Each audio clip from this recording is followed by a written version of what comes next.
กับผมอาตมาภาพสมณเณรรักปัญโยนานวัดสันเมืองตำบลหนองล่องอำเภอเวียงหนองล่องจังหวัดลำพูนมาเป็นผู้รับผิดชอบดำเนินรายการวันนี้ก็ได้มาแตนแถมวันหนึ่งละศรัทธาญาติโยม วันนี้ก็มา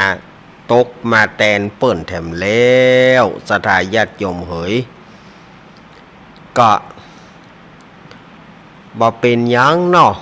พอดีว่าวันนี้อาตมาภาพก็ไปห่วมกินห่วมตาลที่วัดใหม่เหล่ามนทาทิพย์ก็เซตจากฉันเพนหลวงลุงเพิ่งกับว่าท่านอาจารย์ท่านบิ๊กบอสบอกว่าให้มาจัดกำเนิด วันนี้เข้ามาไหนๆก็มาละลวดเนี่ยเนอวะลวดในยังลวดยังมาจัดนี่กำเนิดบ่ได้มือละศรัทธาญาติโยมตั้งใจว่าวันนี้จะไปทำธุระที่เรียบร้อยแล้วตั้งใจว่าจะไปทำธุระจอมตองนานศรัทธาญาติโยม บ่ได้ไปสักกำเอาไว้ก้อยแก้ตัวไปวันใหม่ดีกว่าเนาะตั้งใจว่าเรียบร้อยจากเหล่ามนทาทิพย์แล้วจะแวะเข้าจอมตองกำเดียวเอาบ่ได้ไปก็มามาจ๋าศรัทธาญาติโยมเหี่ยก่อนเนาะรายการสารธรรมยามบ่ายยามแรงนี่ก็จะปะกันตั้งแต่เวลาบ่าย3 โมงถึง5 โมงแรงหรือว่า15 นาฬิกาถึง17 นาฬิกาโดยประมาณซึ่งจะออกอากาศพร้อมกันหลายสถานีกับกันเช่นว่าสถานีวิทยุคลื่นพระพุทธศาสนาการศึกษาและวัฒนธรรม 104.50 วัดฝ่ายหินตำบลสุเทพอำเภอเมืองจังหวัดเชียงใหม่โดยเมตตาธรรมของท่านอาจารย์ท่านพระครูสมุวิสุวัฒน์วรกิจโจสถานีวิทยุวัดพระบาทอุดมน้ำบ่อสาวาตั้งอยู่วัดพระบาทอุดมน้ำบ่อสาวาตำบลเวียงอำเภอฝางจังหวัดเชียงใหม่ 100.25 หรือว่า 100.25 เมกะเฮิรตซ์โดยเมตตาธรรมของพระเดชพระคุณหลวงพ่อสุจิตานุรักษ์ด็อกเตอร์ท่านอาจารย์จำเริญโชติธรรมโมและก็ตุปี้สุเทพสถานีวิทยุธรรมะของชุมชนห้วยตองสักเรดิโอตั้งอยู่วัดห้วยตองสักตำบลขวงเปาอำเภอจอมตองจังหวัดเชียงใหม่โดยเมตตาธรรมของหลวงป่อวาปีวรมานิตแล้วก็ท่านอาจารย์ชาวริศชัยวังโสสถานีวิทยุมนเสียงธรรม 106.25 หรือว่า 106.25 เมกะเฮิรตซ์ตั้งอยู่วัดบุพารามตำบลจ้างเคิ่งอำเภอแม่แจ่มจังหวัดเชียงใหม่โดยเมตตาธรรมของหลวงป่อมงคลวิสิทธิ์ แล้วก็ท่านปรัตน์อุทัยทั้งสองท่านสองอุทัยสถานีวิทยุบ้านทุ่งเรดิโอ 89.50 เมกะเฮิรตซ์โดยการถวายเวลาของป่ออุดมแม่เทียมวันพุทธวงศ์สถานีวิทยุวัดศรีปันเงินอำเภอสันป่าตองสถานีวิทยุแม่วางเรดิโออำเภอแม่วางจังหวัดเชียงใหม่สถานีวิทยุบ้านแป้นเรดิโอบ้านแป้นอำเภอเมืองจังหวัดลำพูนแล้วก็สถานีวิทยุวัดบุญญาวาสวิหาร 106.50 เมกะเฮิรตซ์จังหวัดลำปาง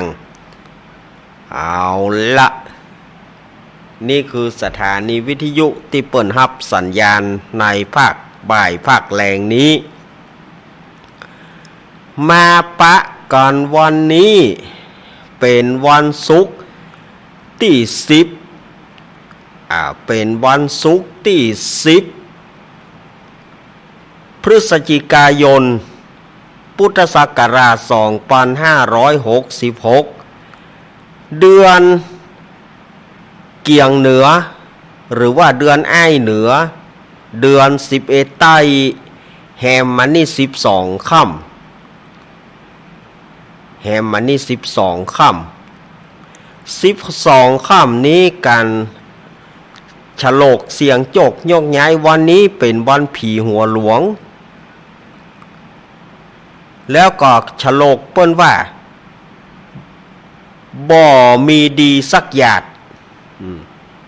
ผมมันเป็นอย่างไรท่านอาจารย์บ่มีดีก็ชื่อเพิ่นจะบอกเราว่าเนี่ยอย่างกระจ้างมันบ่มีดีสักหยาดก็มันบ่มีดีสักอย่างจะไปถามอันใดแต่มันต้องแปลมันต้องตรงตัวอยู่เบ๊ะ ก็คือใช้การไม่ได้เอาง่ายๆว่าใช้การไม่ได้แต่อันน่ะ บ่มีดีสักหยาดวันพุกนี่รอใจยะปราบจมปูแล้วก็เดือนจะดับวันติดเนอเดือนดับโหนเดือนกู้ดับกี้เดือนกี้ดับกู้เนาะอย่าว่าเป็นเดือนอ้ายหรือว่าเดือนนี่ก็ดับกู้ดับ14ฉะนั้น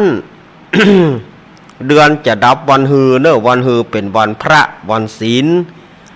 แล้วก็เดือนหยี่จะออกละศรัทธาญาติโยมเดือนหยี่จะออกละในช่วงนี้ก็ยังเป็นเทศกาลแห่งการตานกฐินตานกฐินก็ยังมีหลายวัดบางวัดบางวาเปิ้นก็เลี้ยวไปเลี้ยวบางวัดบางวาเปิ้นก็ยังบ่เลี้ยวเตื้อนี่ศรัทธาญาติโยมอย่างตะวาก็ที่ตั้งสถานีเฮานี่นะตะวานี่ก็เนี่ยที่ตั้งของสถานีเฮาเนี่ยที่ตั้งของห้องส่งที่อาตมานั่งนั่งจ่าวับนี่นะวัดปากตังเจริญตะวาก็เสร็จไปท่านบิ๊กบอสเฮาก็ว่าขออนุโมทนากับศรัทธาญาติโยมที่เปิ้นได้มาเน้องานนี้ได้ตักพ่องบ่ได้ตักพ่องแม้นว่ามีการขาดตกบกพร่องด้วยการต้อนรับขับสู้อย่างใดก็ดีก็ขออภัยในความบัดสะดวกตัวเน้อท่านบิ๊กบอสฝากมาเนาะแต่ว่านี่ก็อนุโมทนากับโยมแม่กนกพิษชัยนาร้านนานาพันธ์ร้านนานาพันธ์บ้านห้วยงูในอำเภอฝางจังหวัดเชียงใหม่แต่ว่าก็ได้ปะกันเปิ้นเอาข้าวซอยมาเนอะแต่ว่านะเปิ้นเอาข้าวซอยมาก็ลำเนาะบึกก็ข้าวซอยบึกก็ก๋วยเตี๋ยวไก่ก๋วยเตี๋ยวไปกินข้าวซอยจากข้าวซอยปิ๊กมากินก๋วยเตี๋ยวจากก๋วยเตี๋ยวปิ๊กมากินข้าวซอย แต่ว่านี่นะสลับซับเปลี่ยนกันก็เข้าท่าดีเนาะแต่ว่านี่แม่กนกพิชัยนานี่เปิ้นก็ห่วมกับอาตมาเปิ้นห่วมมา3,000 บาทเปิ้นก็ว่าตามแต่ ลูกเนนจะตามแต่ลูกเนนจะทำบุญเตอะอาตมาก็ยกเข้าเป็นองค์กฐินเนอยกเข้าเป็นกองกฐินเป็นจำนวน15กองเนอแม่เนอเป็นจำนวน15กองเนอกองละ199เนาะกองละ199อาตมาภาพก็เอาเป็นกองกฐิน15กองเนอสำหรับแม่กนกพิชัยนาแล้วก็แม่บัวเกี้ยวแม่อย่างพ่องที่เปิ้นหอมกับห่วมกับแม่กนกพิษแถมอาตมาก็ได้หลายอยู่แต่ว่านี่นะประมาณ 3,000 กว่าบาทอาตมาก็ยกเป็นกองกฐินหมดเลยพ่องก็หอม100พ่องก็หอม20 บาท40 บาทอาตมาก็ยกเป็นกองกฐินหมดแม่จันเรือนสายแม่อมราวงแหวนแม่เดือนเพ็ญทิมวาง ก็ร่วมทำบุญกฐินแถมอาตมาก็โยกยอดใส่เอาถวายเจ้าวาดหมดเหลืองแต่ว่าถวายเจ้าวาดเป็นกองกฐินหมดแล้วเนอะ แม่กรกมลเขยกลางดอยน้อยพัฒนาแม่ศรีมากาวินที่เปิ่นห่วมทำบุญมาก็แล้วก็แม่ศรีเนาะแม่ศรีจังหวัดลำปางอันนี้ก็ฮับ2 กอง2 กองปอเมืองเกี้ยวแม่มาลีนางสาวสายฝนกันทาส้มบ้านตรงโป่งแถม1 กองแม่บุญปันอุบคำ1 กองแม่คำอุบคำ1 กองนี่ก็ตีห่วมกาตมาบะตกบะโลนไผละกะอันนี้นับถอยหลังไปนี่แต่ อาตมาก็เอานับถอยหลังไปสำหรับถ้าญาติโยมยังจะห่วมทำบุญได้อยู่เนอะสำหรับฝ่ายที่จะฮับกฐินวัดอาตมานี่นะแม่กันดาศรีเนตรกับแม่กันดาศรีเนตรทำ5 กองแต่กับแม่กันดาเดี๋ยวหาลูกเนนเอาของโยมแม่ไปไว้ไหนเนาะแต่กับสุแม่เตอะก็ว่ามันนับถอยหลังไปแม่ก็จ่ายได้ละแม่เปิ้นห้าแผ่น5 กอง แม่กันดาขอสุมาอภัยเนอะแม่เนอะขอโทษคุงเพิง ขอโทษคุงเพิงแล้วก็ถ้าฝ่ายจะห่วมอาตมาก็กองละ199 บาทเนอะก็แจ้งกับอาตมาได้ว่าที่เบอร์0892140135 หรือว่า0837611775วงเล็บที่มุมซองหลังไมค์วงเล็บที่มุมซองหลังไมค์นี่ก็ยินดีกับศรัทธาญาติโยมเนอะแต่ว่าเนาะแล้วก็วันนี้ก็ได้ไปร่วมกันที่วัดใหม่มณฑาทิพย์วันนี้ก็ไปร่วมกันท่านอาจารย์มหาสมชาติตุลุงยองวันนี้ก็ร่วมงานกันแถมร่วมกันเป็นโฆษกร่วมกันแล้วก็น้องเจ้าขุนวันนี้ได้ปะน้องเจ้าขุนไ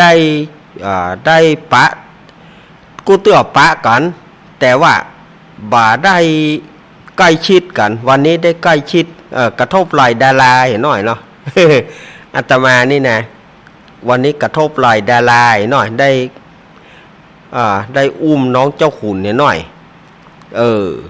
กูเตือนี่บ่ได้เข้าหาเปิ้นเขาเข้าหาเปิ้นปะท้องเพราะว่าปดทกพี่น้องเจ้าบ้านฮึบเปิ้น วันนี้พอมีโอกาสที่จะได้ใกล้ชิดน้องเจ้าขุนน้อยได้กระทบไหล่ดาราหน่อยดาราน้อยวันนี้ก็เปิ้นยังบ่แล้วเด้อนะ สำหรับวัดใหม่มณฑาทิพย์นี่นะยังบ่แล้วเตื้อแรงนี้เปิ้นก็ยังจะมีงานแถมอยู่เมื่อค่ำยามคืนนี้เปิ้นจะมีการแข่งบอกไฟดอกเนอะแม่ดอกไม้เพลิงนะแม่ดอกไม้เพลิงภายที่ศาลาบอกไฟตั้งหลายก็เกี่ยมบอกไฟมาเนอะแบกบอกไฟมาแบกบอกไฟมาเอามาจี้กันเนี่ยบื้นคืนก็ฟอยbàคืนก็ฟอยได้ตุกได้ย้อนก็เนี่ยได้จอกได้จอมบอกไฟบอกนี่เพื่อไปเป็นชื่อนำ กำเหล้าข้าวเปิ้นมีแล้วแม่อันนี้กำเหล้าข้าวของลุงเทพธาราปัญญามนะเปิ้นแต่งไว้เมื่อเปิ้นยังมีชีวิตอยู่ขึ้นก็ฟ้อนบ่ขึ้นก็ฟ้อนนั่นนะ แต่จะไปฟ้อนน้ำได้น้ำฟ้อนเฮาตึงบ่เล่นแน่เนอะอันเรื่องบอกไฟดอกเนี่ยเฮาตึงบ่สู้ละสมัยเป็นละอ่อนนี่ถ้าเดือนหยิบเพลงนี่บ่ได้ยินเสียงบอกไฟดอกจะบ่ปิดบาเดียวนี่โอ้กลัวแม่ธรรมาภาพตึงเหมือนข้าสู้แต่เปิ้นแข่งกันก็ขอให้ได้ชัยชนะเหมือนกันบอกไฟเจ้าไหนเก่งดอกงามเสียงมันแผดเสียงมันแงดก็จะได้รางวัลเสียงแผดเสียงแงดแล้วก็ ดอกงามได้แน่รางวัลตุปีวันใหม่เปิ้นเกียมไว้หั่นละวันนี้ตุปีวันใหม่เพิ่นก็ว่าถ้างานนี้ขาดตกบกพร่องบ่ได้อู้ได้จ่าไผก็ดีหรือว่าบางเตื้อก็ฝั่งอู้ฝั่งจ๋าบางเตื้อก็ว่าแหงไปพ่องอย่างไปพ่องขออภัยเนอะทุกปีวันใหม่เปิ้นว่านะคืนนี้เปิ้นก็ยังมีการเตดน้ำเตดธรรมบอกว่าจะเป็นธรรมพุทธาภิเษกธรรมปฐมสมโพธิหรือว่าปฐมสมโพธิกถาธรรมจักรกับปวัตนสูตรแล้วเปิ้นจะโกนเข้าติบเนอะโกนเข้ากินตุกกินยากบ่ใช่เข้ามาทุปายาต เข้ากินตุกกินยากเนาะเข้ามาทุปายาตเข้าติบนี่นะเปิ้นจะกวนกันเนอะเปิ้นจะมาโกนเข้ากันแล้วเปิ้นจะมีการสวดเบิกแม่เพิงและแมงปู่แล่นพาผู้เลยกันเลยกันพามาลาย เมื่อนั้นพญามารก็เจียนจากฟ้าล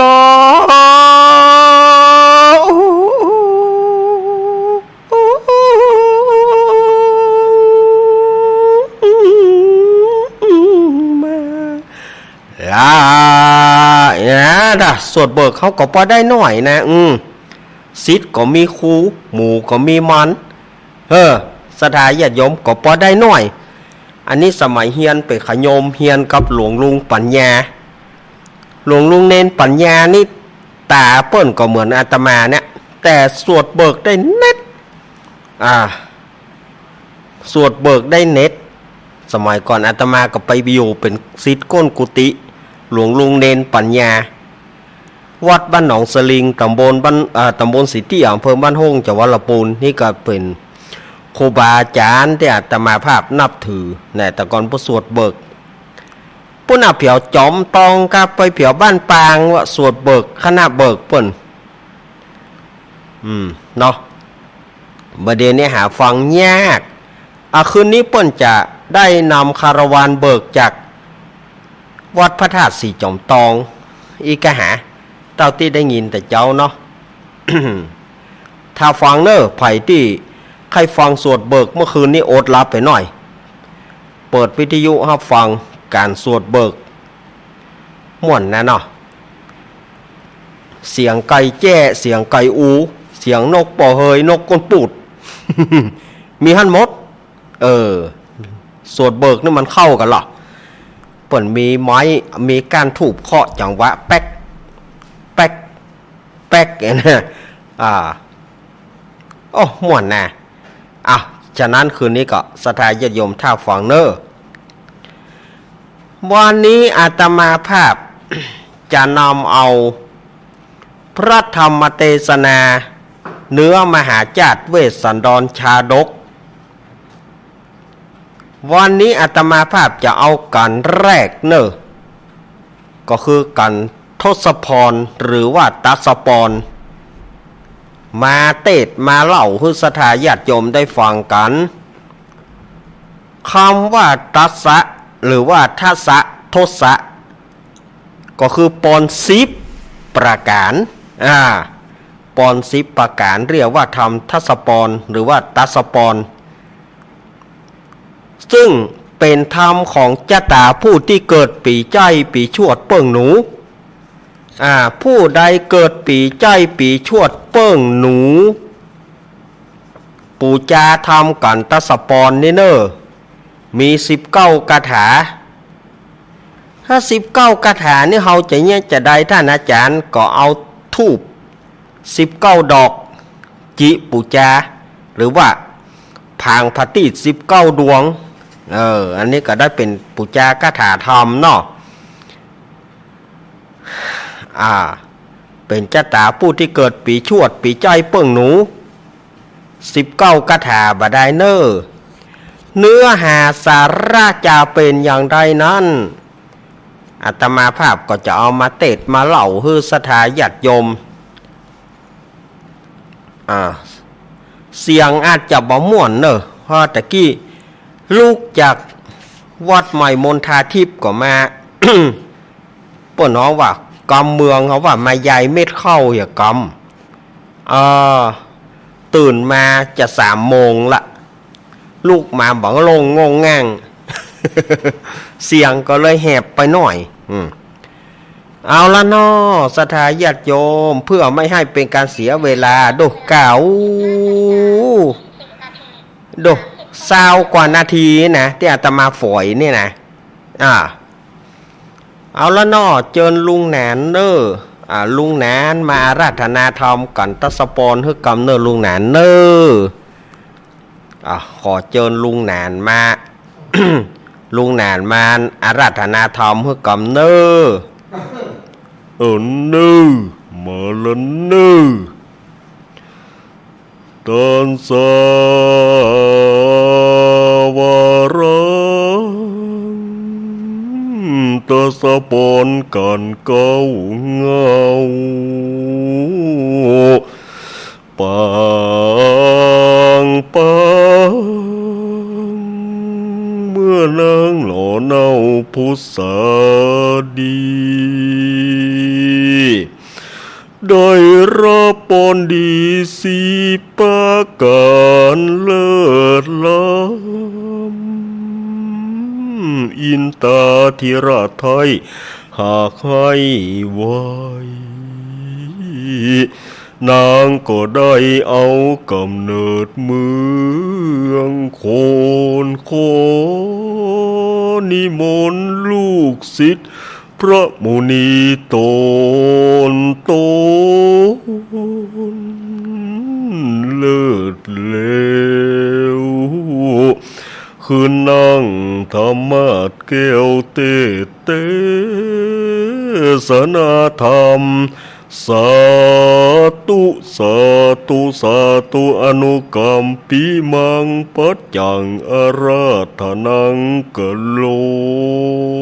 มานิมนต์เนอเอาขอบคุณลุงแหนนเนอ อันตัวแต้ไปอย่างเงือบกอก ลุงแหนนได้เงือลักเงือบกอกอยู่บ้านปอกกินนี่ ศรัทธาญาติโยมเฮ้ยเอาละเนอะ นะโมตัสสะภะคะวะโตอะระหะโต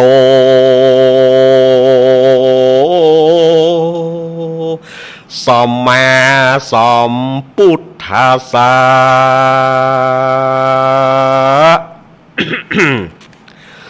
สา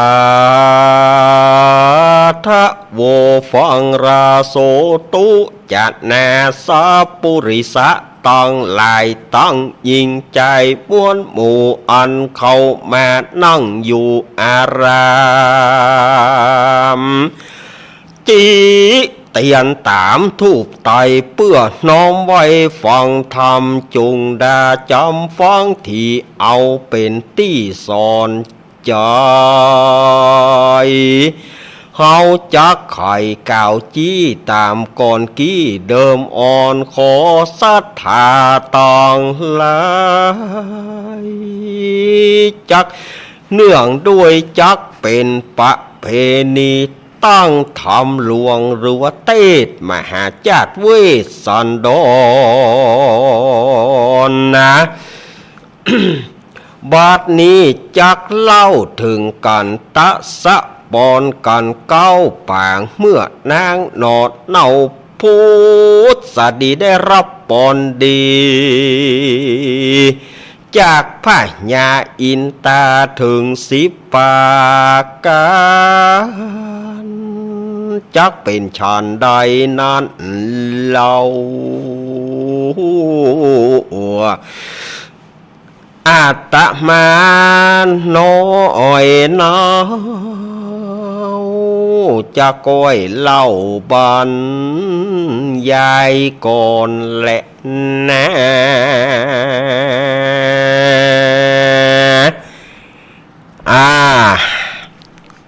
ขอความผาสุกความเจริญในธรรมแถมครั้งหนึ่งสถาญาติโยมวันนี้อาตมาภาพก็จะได้นำเอาพระธรรมเทศนาเนื้อมหาจาตุเวสสันดรชาดก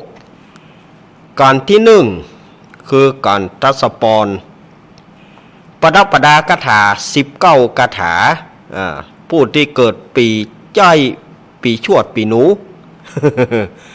ปีชัยปีใจปีชวดเปิ่งหนู นะมันฮ้องได้หลายอย่างนะสถาญาติโยม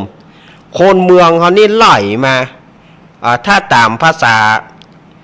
ของภาคกลางทั่วไปก็จะนับชวดหนูฉลูวัวขานเสือเถาะกระต่ายมะโรงงูใหญ่มะเสงงูเล็กแต่คนเมืองเขานี่จะนับไปแหมอย่างหนึ่งเอาปีใจนะใจก็คือปีชวดใจเป้านี่ปีหยังเป้าปีงัวเนาะเป้าปีงัวยีคือปีเสือเมาคือกระต่ายสีคือปีงูใหญ่ไส้คือปีงูน้อยอันนี้กำเมืองเขานี่นะมันไหลไปหรอสงาคือปีมะเมียหรือว่าปีม้าเปิ่งม้าเม็ดก็คือปีมะแมปีแปะเปิ่งแปะสันก็คือปีวอกปีลิงเนี่ยเขาว่าปีสันเล้าปีเล้าก็คือปีละกาปีก่อยเปิ่งก่อยปีเซตปีเซตก็คือปีจอเปิ่งหมา แล้วปีก้อยนี่ก็คือปีกุลปีหมูเปิ่งจ้างนั่นนะเดี๋ยวอาตมาว่านั่นนะปีหมูเปิ่งจ้างอันนี้ไล่มานะไล่มาอันนี้ตามฉบับของปืนบ้านปืนเมืองเขาจะไล่มาซึ่งในธรรมกันนี้จะเป็นธรรมกันแรกเรียกว่าทศปรมันมีที่มาที่ไปอย่างใด อันนี้ก็ก้อยเล่ากันไปเต้อน้อยเนาะแต่ว่าผูกแหลกนี่มันจะว่าเงามันก็บ่เงาแต่คนเล่ามันก็เพื่อว่าอย่างใดอลัมพบทไปหน่อย คือใส่ไข่ใส่นมไปหน่อยคือมันเข้ากับสถานการณ์เนาะมันเข้ากับสถานการณ์มันในใกล้เดือนยี่เปงแล้วลูกสถานญาติโยมเดือนยี่เปงหรือว่าเพนเดือน12ตังเมืองเหนือเฮาหรือว่าทั่วประเทศไทยเฮาเนี่ยก็จะมีการฟังธรรมมหาจาตุกันตังอีสานเปิ้นก็ไปแถมทำนองหนึ่งเปิ้นก็ไปแถมแบบหนึ่งตังเมืองเหนือเฮานี่แต่ละจังหวัดจะเตดบ่เหมือนกันแต่ละจังหวัดอาตมายกตัวอย่างตังเมืองเหนือล้านนาเฮานี่ก็จะมีแต่ละฉบับแถมละแต่ละฉบับแต่ละเสียงอันนี้มันจะเป็นแต่ละฉบับแต่ละทำนองนะแยกกันไปเป็นทำนองแบบละในเชียงใหม่ละปูนเฮานี่นะ หรือว่าเจียงไฮ้บางตี้ก็จะมีการเตะมหาจาดแต่ละก่อนซุ้มเสียงทำนองระบำจะออกบ่เหมือนกันนั่นละมันจะมีหลายทำนองเช่นว่าทำนองกงเฮียวบงทำนองกงเฮียวบงเสียงจะหยาดเยิ้มหยดย้อยโดยเฉพาะอย่างการมาทีการมาทีจะก้อยก้อมลงยกตัวอย่างอย่างเปิ้นใส่กาบเนาะ อาตมาจะยกตัวอย่างอย่างเปิ้นใส่กาบมาทีสมมติอาตมาจะเอากาบศีลห้าอันนี้เอาแบบเสียงมันไปจนสุดปิดเป้ากวยใบก็ดีโกงเฮียวบงก็ดีมันจะใช้เสียงอย่างนี้เนี่ยเนอะลองตัวเก่ากันเนอะ พุ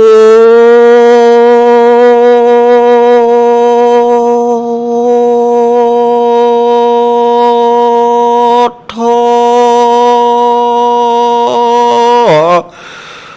เมนา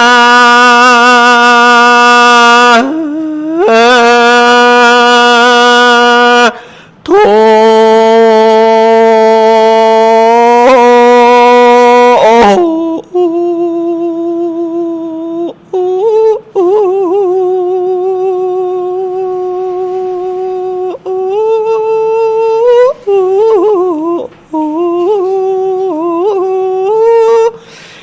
ขอพระพุทโธเป็นที่ตั้ง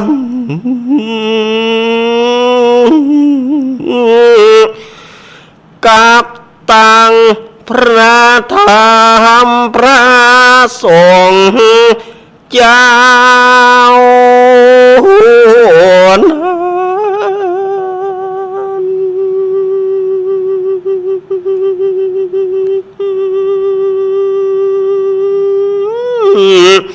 คือเป็นสารณะก่อนสิ่งนา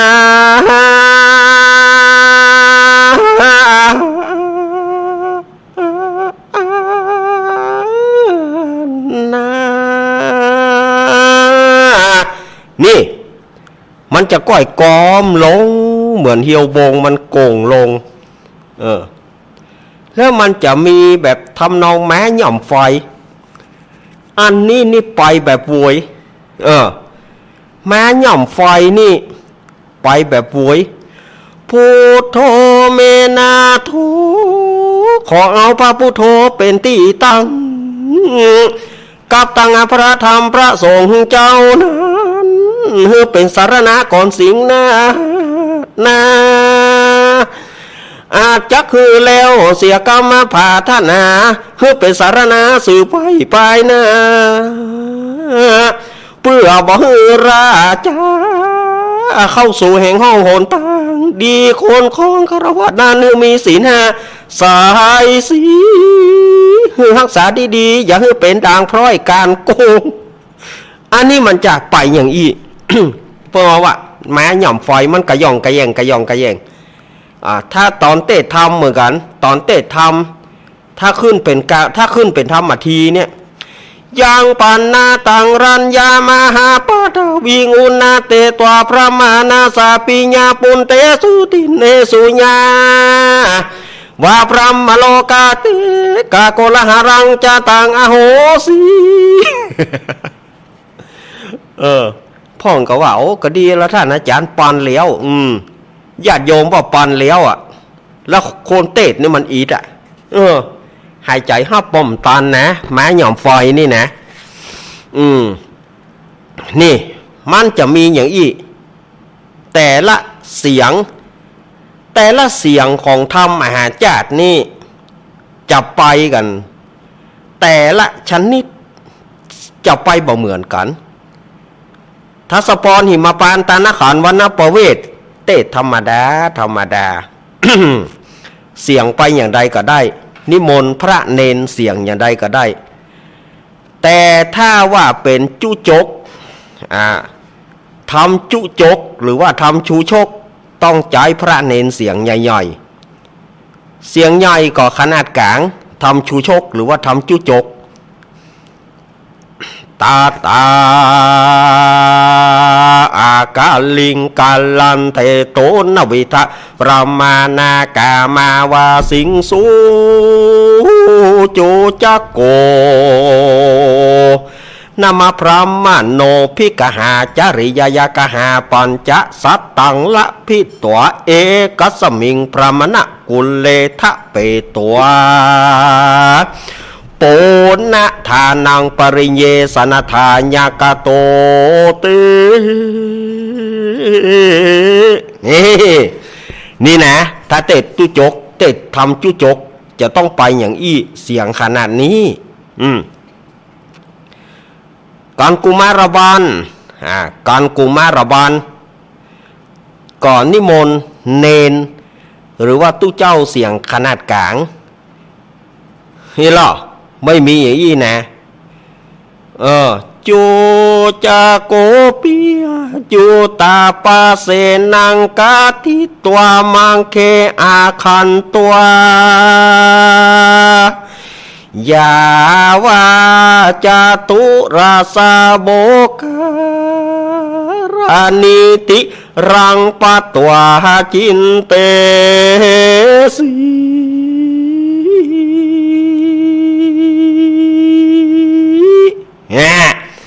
ไปอีลูถ้ามาทีหรือว่าการมาซีมาทีจะต้องใจส่วนมากจะนิมนต์เนนเสียงอิ่วเสียงน้อยหรือว่าตู้เจ้าเสียงน้อยก็ได้ยังปันนาตังรัญญามหาปาทวิงอุณนาเตตวาพระมานาสาปิยาปุนเตสิวตินเนยาวาพระมาโลกาเอกาโกราหารังจะตังอาโหสิ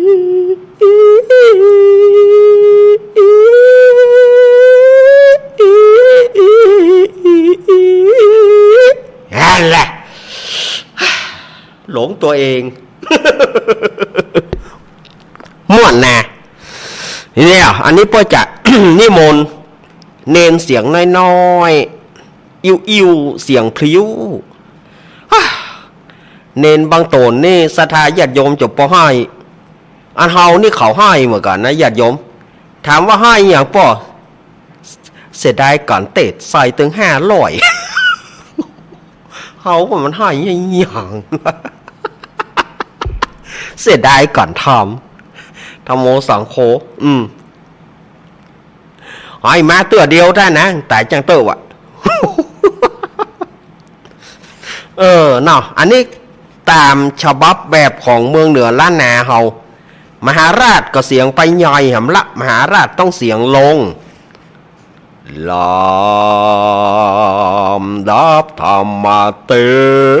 ศนามาบอกขาดมาถึงมหาราชก่อนต้องปางเมื่อหนอพูดทางตีวอยเนี่ยมันจะไปอีหรอมันเป็นอีในการตั้งธรรมมหาจัดจะต้องมีเสียงขึ้นลงถ้าโตนใดขึ้นเสียงน้อยก็ได้ใหญ่ก็ได้แสดงว่าอัจฉริยะเต็มที่ อัจฉริยะเต็มที่ละถือว่าเปิ้นเป็นปรมาจารย์นะถ้าเปิ้นขึ้นลงอย่างนี้จะเป็นปรมาจารย์ได้เลยนับถือว่าเป็นปรมาจารย์เนาะแต่กอบบัจเจ้าว่าบ่มีนะมีพระสงฆ์องค์เนนที่เสียงขึ้นได้ลงได้ก็มีเหมือนกันบัจเจ้าว่าเปิ้นบ่มีเลยบัจใจมี ทั้ง FM และ AM ได้หมดนี่สักกติก็เสียงน้อยนกรเสียงใหญ่เปิ้นจะแปลงให้ระดับเสียงขององค์เตศนั้นเวลาที่ตั้งธรรมนี่เปิ้นจะไปนิมนต์ละตนนายเตศมาทีตนนายเตศมหาราชองค์นายเตศจุจก สุมาเตออาตมาภาพก็จะได้ไปเหมือนกันอย่างงานที่วันที่25วัดโขงขาววัดของหลวงพ่อใหญ่หลวงพ่อสุนทรธรรมานุโยกที่ปรึกษาเจ้าคณะอำเภอดอยหล่อเปิ้นจะตั้งธรรมหลวงเปิ้นก็นิมนต์อาตมาไปเทศน์จุจกอาตมาภาพก็จะได้ไปเหมือนกันจะไปเทศน์ธรรมจุจกเนี่ยเที่ยงวันเนอไปปะกันวันที่25ก็พัดพรเปิ้นมา 2-3 ปีเมื่อก่อนก็สถานการณ์โควิดสถานการณ์โควิดพ่องเฮาบ่สบายพ่องปีที่แล้วซ้ำว่าวัดอาตมาบ่มีตู้เจ้าบ่มีเนนปีแล้วจำเป็นได้เตศอยู่กับวัดนั่นนะตนเดียวเฮาขึ้นก็เฮาขึ้นก็เฮาลง เฮาขึ้นธรรมะก็เดียวก็ลงธรรมะพอขันเข้าก็ดีตานขันเข้าญาติโยมก็จะลู่ตานขันเข้ากันศูนย์สารลูกอุ่นแอนสลายญาติโยมย่างปล่อยโปรโตเพื่อแล้วเพื่อยาวันผูกไปมียุบ เนี่ยคือการเทศธรรมมหาจารย์นี่นะมันมีหลายตำราหลายทำนองและก็หลายฉบับนะฉบับไผ่แจ้เหี่ยวแดงฉบับยาวนะฉบับไผ่แจ้เหี่ยวแดงฉบับสร้อยสังกรสร้อยสังกรนี่ก็ยาวเหมือนกันไผ่แจ้เดียวแดงแล้วก็สร้อยสังกร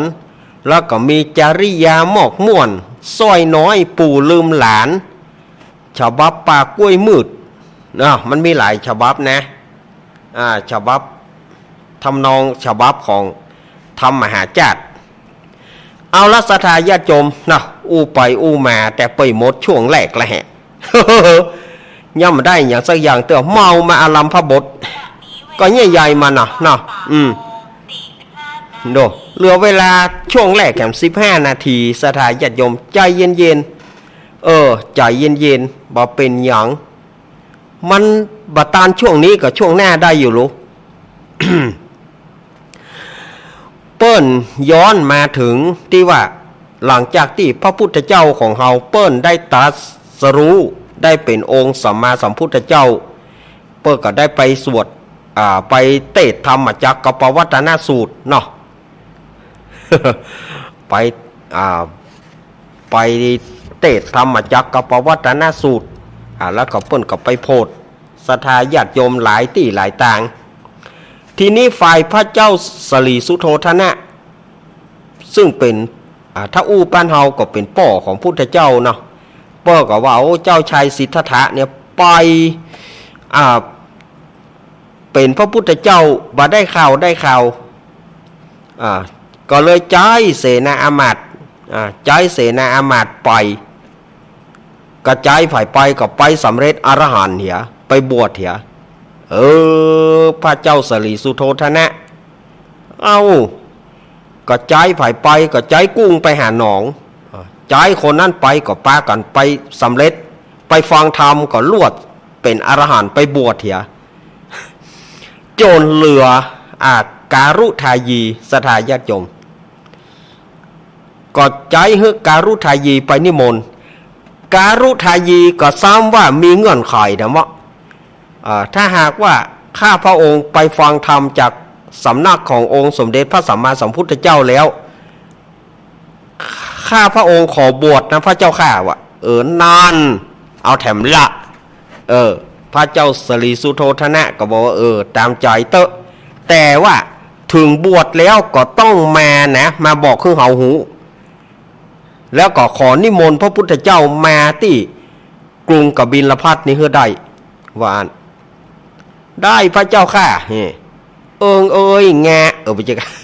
ไม่จะไปอย่างปุ่นแง นี่เข้าใจเนาะอันแงะนี่หมูเนาะโดจนการุทายีไปถึงที่พระพุทธเจ้าแล้วก็ไปฟังธรรมก็ไปสำเร็จอรหันต์ไปบวชแล้วจนออกภาษาแล้วเรียบร้อยแล้วดูเจนจะอาราธนาพระพุทธเจ้าพร้อมกับภิกษุสงฆ์ทั้งหลายเพื่อเสด็จมากรุงกบิลพัสโอ้เป็นเฮาก็ก็ยังบอกตั้งแต่แรกอีเนาะเปิ้นบอกเตื้อจนเสี่ยงออกภาษาแล้วฮับกฐินเรียบร้อยแล้วฮับกฐินเนี่ยเรียบร้อยแล้วเปิ้นก็เสด็จมาที่กรุงกบิลพัสเขาก็ฮื้อคนไปส่งข่าวการุทายีพระการุทายีมาส่งข่าวว่าพระพุทธเจ้ากำลังเสด็จมาหมู่พระประยุรญาติก็ดีใจเฮาจะได้หารละเฮาจะได้หารสิทธัตถะหลานน้อยของเฮาโดยังบอกว่าพุทธเจ้าตัวนะเฮาจะได้หารเจ้าสิทธัตถะอันเป็นหลานน้อยของเฮามันไปเมินละโดมันเขาใส่พุทธเจ้านะเพราะเขาบอกหูมันไปเมินแล้วลูกประเดี๋ยวนี้มันแม่แล้วลูกหมู่เฮาก็ทำการต้อนรับ แล้วจะเอาสถานที่ไหนที่จะแปลงวัดที่พุทธเจ้าพักอยู่ก็เลยตกลงกันที่ต้นไม้นิโครธป่านิโครธเรียกว่านิโคธารามป่านิโครธบางที่ของเขาไม้ลุงไม้ไฮต้นไทรว่าไปเมื่อตกลงกันยะอันแล้วก็แปลงวัดแปลงวากันนะแปลงอารามชื่อนิโคธารามที่อาตมาว่าไปตะเกีย แล้วก็หมู่พญาสักยราชตั้งหลายก็บอกคือคนตั้งหลายว่าเอาเนอสู่เขาไปไหว้พุทธเจ้าเนออันหมู่เฮานี่มันเป็นป้าเป็นปู่ป้าก็ปู่อีจู้ป้าไม่อยู่ก็ปู่ไปเที่ยวนะ เฮาเขานี่มันเป็นโตถ้าอู้ถึงได้นะสิทธัตถะนี่มันเป็นหลานเฮาเขานี่บอกไปไหว้เฮาเขาเป็นป้าเป็นปู่เป็นอุ้ยเป็นลุงไปไหว้โนเวสเวิร์นเวอร์นั่นเนาะสู่เขาไปไหว้เตอร์ละออนนี่ว่าแล้วก็เขาก็บอกว่าจะไปไหว้เนอะสิทธัตถะมันเป็นละออนน้อย ถึงจะได้ก็เป็นลานเป็นเลนเป็นโหลนหมู่เฮานี่มันเท่าละหัวงอกซุยไซละจะไปไหว้อย่าได้ก็มันต้องไปไหว้อย่างนั้นเขาวันนี้บดีแต่ หมู่พญาสักยราชต่างหลายเนี่ยถึงวันที่พุทธเจ้าเสด็จมาก็ได้นิมนต์มาที่วัดนิโคธารามเนี่ยแต่ว่าเราพระประยุรญาติพญาสักยราชต่างหลายบ่ยอมไหว้สดายยังได้กระตุ้มไหว้พระพุทธเจ้าเปิ้นก็ว่าหมู่ญาติต่างหลายบ่ยอมบ่ไหว้เฮาเพราะว่าด้วยความถือตัวว่าเป็นกษัตริย์ถือตัวว่า ยังถือตัวญาอันอย่างอี้บ่ได้ความพุทธเจ้าเปิ้นก็เลยเข้าสมาธิแล้วก็เหาะขึ้นบนอากาศเนี่ยคนเมืองเขาว่าซานขึ้นบนอากาศเมื่อซานขึ้นบนอากาศก็เอาขี้ฝุ่นนะสุมาเตขี้ตีนนี่นะตกเหนือหัวพญาตั้งหลายเมื่อนั้นพญาสลีสุโธทนะก็ได้หานแล้วว่าพันเตข้าแด่เจ้ากูเมื่อลูกยังเมื่อที่ป่อได้นำเอาเจ้าแม่นมเอาเจ้าไปที่ไหว้พระฤาษีป่อก็ได้หันพระบาทตึงกู้อยู่เหนือหัวพระฤาษีป่อก็ได้ไหว้เจ้าเตื้อหนึ่งแล้วบาเดียวนี้มาถึงครั้งที่สองเปิ้นมีอาจจะรถพระนางคันแหลกนาขวัญแม่นมก็อุ้มเอาเจ้าเนี่ยไปอยู่ใต้ต้นว่า นะต้นจมปูหรือว่าต้นว่าต้นบะเกียงบ้านเราเขาว่าต้นบะเกียงเนาะบะเกียงนี่มันส้มหวานๆไว้นะเนาะเหมาะนะฮอดองนะเนาะ ใต้ต้นบะเกียงหรือว่าต้นว่าป้อก็ได้หันครั้งนั้นแถมป้อก็ไหวครั้งที่สองบาดเดนี้ป้อได้หันป้อก็ขอไหวแถมครั้งหนึ่งเป็นตาติยะเมื่อได้ไหวแล้วหมู่เจ้าพญาตั้งหลายก็บ่อดบ่ได้ก็ต้องไหวพุทธเจ้านี่สถาญาติโยมว่าอันนี้เป็นธรรมฉบับกระเป๋าหิ้วเนอะฉบับกระเป๋าหิ้วอิเล็กโทรนกระเป๋าหิ้ว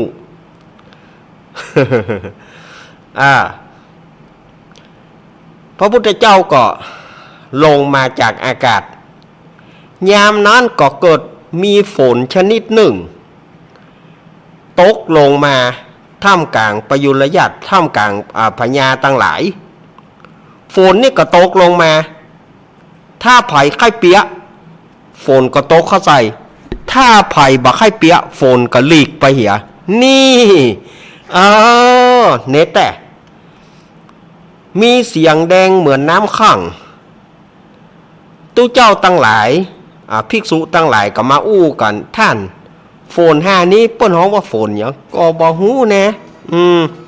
ก็บ่ฮู้เหมือนกันว่าโฟนห้านี้มาเป็นโฟนในหยังบ่เคยหัน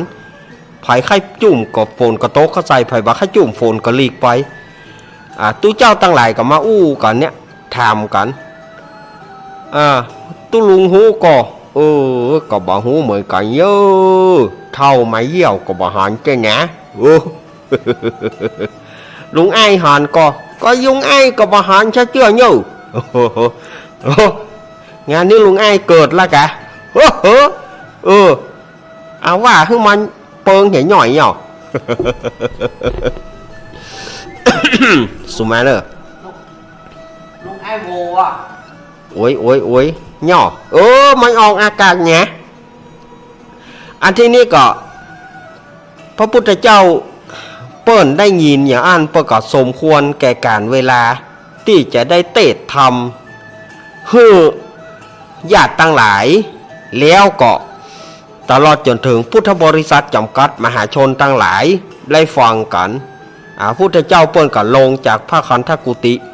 มานั่งเหนือแต้นเกี้ยวเมื่อเปิ้นมานั่งเหนือแต้นเกี้ยวตู้เจ้าตั้งหลายก็บอกอู้กันล่ะดักปิ้งนะพระพุทธเจ้ามาเงียบปิ้งทีนี้พระพุทธเจ้าเปิ้นก็ถามว่าเอาอย่างกรรมบ้านเฮานะตู้ตั้งหลายท่านเขาอู้กันเรื่องหยังอย่างหันเฮามายังบ่อู้เอาล่ะจิกันล่ะตู้เจ้าไผเริ่มก่อนตะกี้ ตุ๊ปี้อย่าไปเกี่ยวอย่างตุ๊ลุงกะไม่เกี่ยวกับฉันนะฉันพึ่งมาฉันไม่อยู่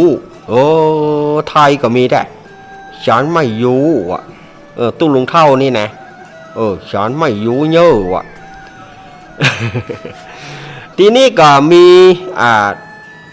ภิกษุหรือว่าตู้เจ้ารูปหนึ่งก็ยกมือขึ้นพันเตพระควาข้าแต่องค์สมเด็จพระสัมมาสัมพุทธเจ้าผมเขาตะกี้อู้กันเรื่อง5ฝนมันแปลกที่ว่าฝนนี่มีสีแดงเหมือนน้ำข้างแล้วก็ตกในท่าไผ่ไข่เปียฝนก็ตกเข้าใส่ไผ่บะไข่เปียฝนก็หลีกไปผมเขาอู้กันเรื่องนี้พระพุทธเจ้าค่ะขณะนี้เวลาบ่าย3ศรัทธาญาติโยมเฮ้ยศรัทธาญาติโยมบาดเดียวนี่หมดเวลาอันตมาช่วงแรกไปล่ะ ก็เด้อจะไปฟังหนีไปไหนเตื้อกำเดียวก้อยมารอบใหม่เนาะกำเดียวก้อยมาอู้มาจากกันแหมกำเนออัตมาพักยกกำเดียวเก่งพักยกกำเดียวหมดยกอัตมาจะไปใส่น้ำก่อนอาตมาจะไปใส่น้ำก่อนก็เดียวก้อยมาแล้วก็วอร์มอัพไปหน่อยจะไปฟังปิดวิทยุจะไปฟังหนีไปไหนเตอร์เนอรอกำเดียวไม่นานไม่ช้าเกินไปเจริญปอน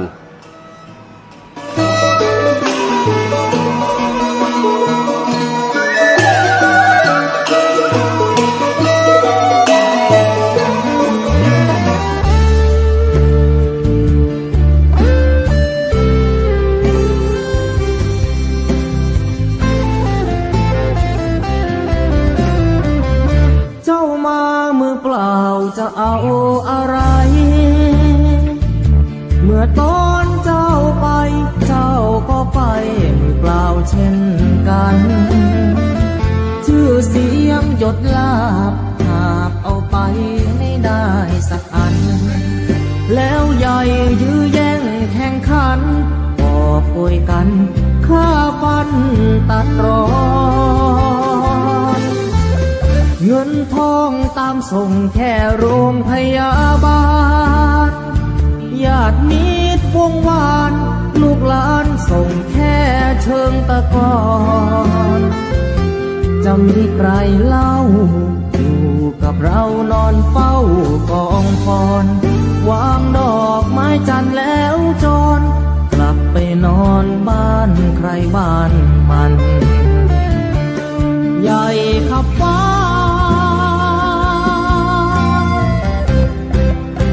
แต่ยังเล็กกว่าฟ้าลงตึกโตโอทงสุดท้ายนอนลงเหมือนกันไปไม่กลับหลับไม่ตื่นฟื้นไม่มีวันชีวิตหลังความตายนั้นนรกสวรรค์ยังรอบาปบุญดีชั่วติดตัวเมื่อตายเงินทองมากมายคนเอาไปไม่ได้หรอกนอร่างนอนแน่นิ่งไม่ไหวติ่งเหมือนดังต้นตอตราสังมัดแขนผู้คอไฟไม่หงิกงอเป็นเท่าวีพง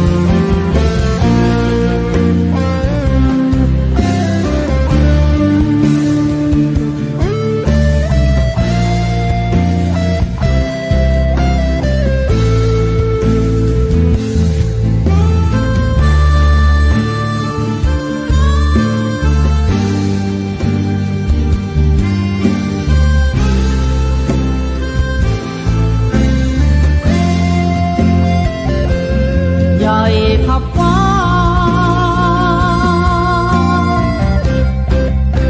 แต่ยังเล็กกว่าฟ้าลงตึกโตโอท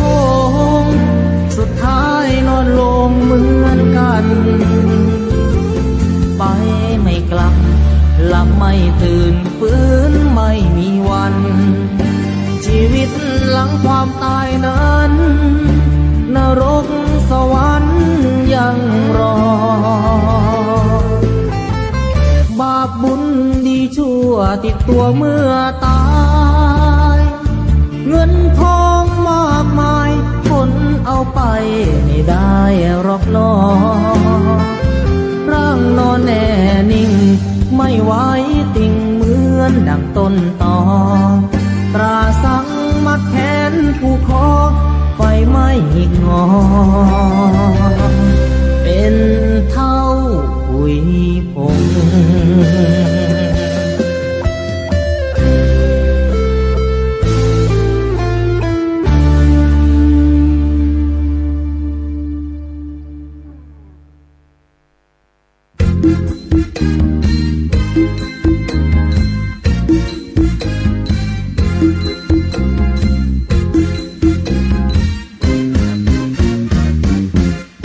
ไปไม่กลับชีวิตดับแน่นอนบนเชิงตะกอนทุกคนต้องนอนที่นั้น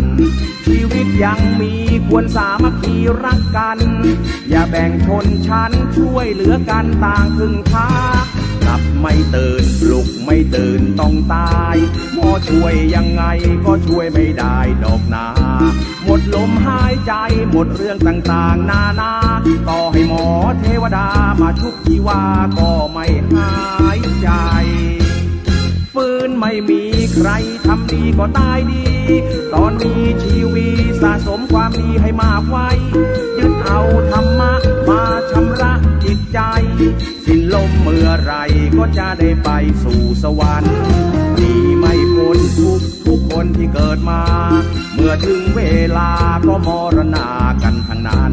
มีเกิดมีดับต้องลารับเท่า สักวันอยู่ได้นิรันดร์คือความดีที่ไม่ตาย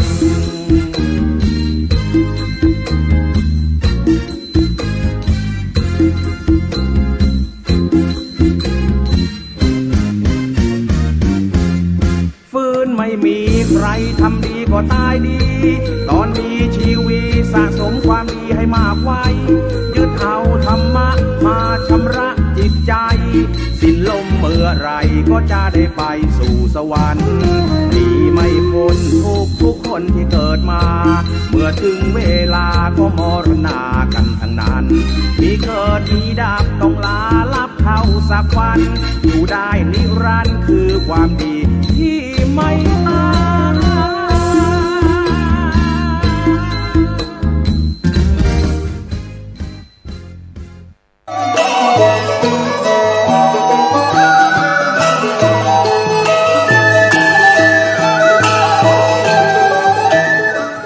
เอาละศรัทธาญาติโยมสาธุชนเฮาทุกท่านมาเข้าสู่ช่วงที่สองของรายการสารธรรมยามบ่ายยามแรงในวันนี้ โดยอาตมาภาพสามเณรรักป่อนโยนันท์ก็มานั่งอู้นั่งจ๋าศรัทธาญาติโยมเป็นกู้ไปกิมศรัทธาญาติโยมไป นี่ก็ได้เล่าถึงทำกันตัสปอนเนาะทำกันตัสปอนยังบ่จบเต้อนะอาตมาภาพก็เอามาเริ่มเล่าให้ศรัทธาญาติโยมได้ฟังกันว่าเป็นอย่างไรพ่องเอาละศรัทธาญาติโยมเพื่อบ่ให้เป็นการเสียเวลาอาตมาก็จะเล่าต่อไปเลยเนอะตู้เจ้าตั้งหลายเปิ้นก็ถามได้อู้คือพุทธเจ้าพระพุทธเจ้าเปิ้นก็เลยว่าตู้เจ้าตั้งหลายโฝน5นี้เปิ้นฮ้องว่าโฝนบกคารพัดโฝน5นี้ตกมา 2 เตื้อเมื่อเฮาเป็นพระเวสสันดรเตื้อหนึ่งแล้วก็มาถึงบัดเดียวนี้เตื้อหนึ่งพระพุทธเจ้าเปิ้นว่าแต่เอี้ยเปิ้นก็ตุนหิบ่ปากเมื่อนั้นพระตู้เจ้ารูปตะกี้ก็เลยยกมือขออาราธนาขอนิมนต์ขออันทำกันที่แล้วชื่อว่าเวสสันดรเป็นญาติเก่าของพระองค์หม่อมฉันตั้งหลายก็ยังบ่เคยได้ฟังคำเตื้อขอพระองค์ได้เทศน์ให้หม่อมฉันเขาฟังคำเตื้อพระเจ้าค่ะนี่ขอนิมนต์ลูกศิษย์พระมุนีตนเลิศแล้วขึ้นนั่งธรรมะเกี่ยวเตสนาธรรม เนาะปูจานที่ไหนฮะ พระพุทธเจ้าเปิ้นก็เลยได้ล่ำดับล่ำดามาตาสาวารังตาสาปอนเลยกันเลิศแล้วปางเมื่อนางหนอเกี่ยวผู้สาดีได้รับปอนดีสิประการเลิศอินตาธิราชไทยหาไข่ไว้นางก็ได้เอากำเนิดมือคนเฮ้ทัศปรหรือว่าทศปรเปิ้นก็เล่ามาถึงนางผู้หนึ่งเป็นนางฟ้านางสวรรค์ชื่อนางพุษดีนางพุษดีได้เป็นชายาของพญาอินทร์ได้เป็นเมียของพระอินทร์อีเตอร์เนาะพระอินทร์ก็คือเท้ามัคควานพระอินทร์เนี่ยคำว่ามัคคะคือโหนตางมัคควานคือเป็นผู้ที่สร้างโหนตางสร้างขนุนถ้าเป็นประเดียวก็เพราะว่าหน่วยนปชสร้างถนนโหนตางเนี่ยนะเพราะว่าหนุ่มนปชแต่เปิ้นว่า สมัยพระอินทร์นะเพราะว่าคนสร้างโหนตางมัคคะมานก ไปเกิดเป็นพระอินทร์ได้ชื่อว่าเท้ามัคควานเฮาฮ้องหลายอย่างคำว่าพระอินทร์พญาอินทร์ฮ้องว่าพญาอินทร์ก็ได้พระอินทร์ก็ได้เท้าสหัสเนตรเท้าสหัสนัยเท้าอมรินทร์โดเปิ้นมีหลายชื่อนะเท้าพันตาเปิ้นก็ฮ้องกันใน พระอินทร์ยามนั้นนางพุทธดีนะเปิ้นก็ได้เล่ามาถึงนางพุทธดีเนี่ยว่าได้สร้างบุญอย่างไว้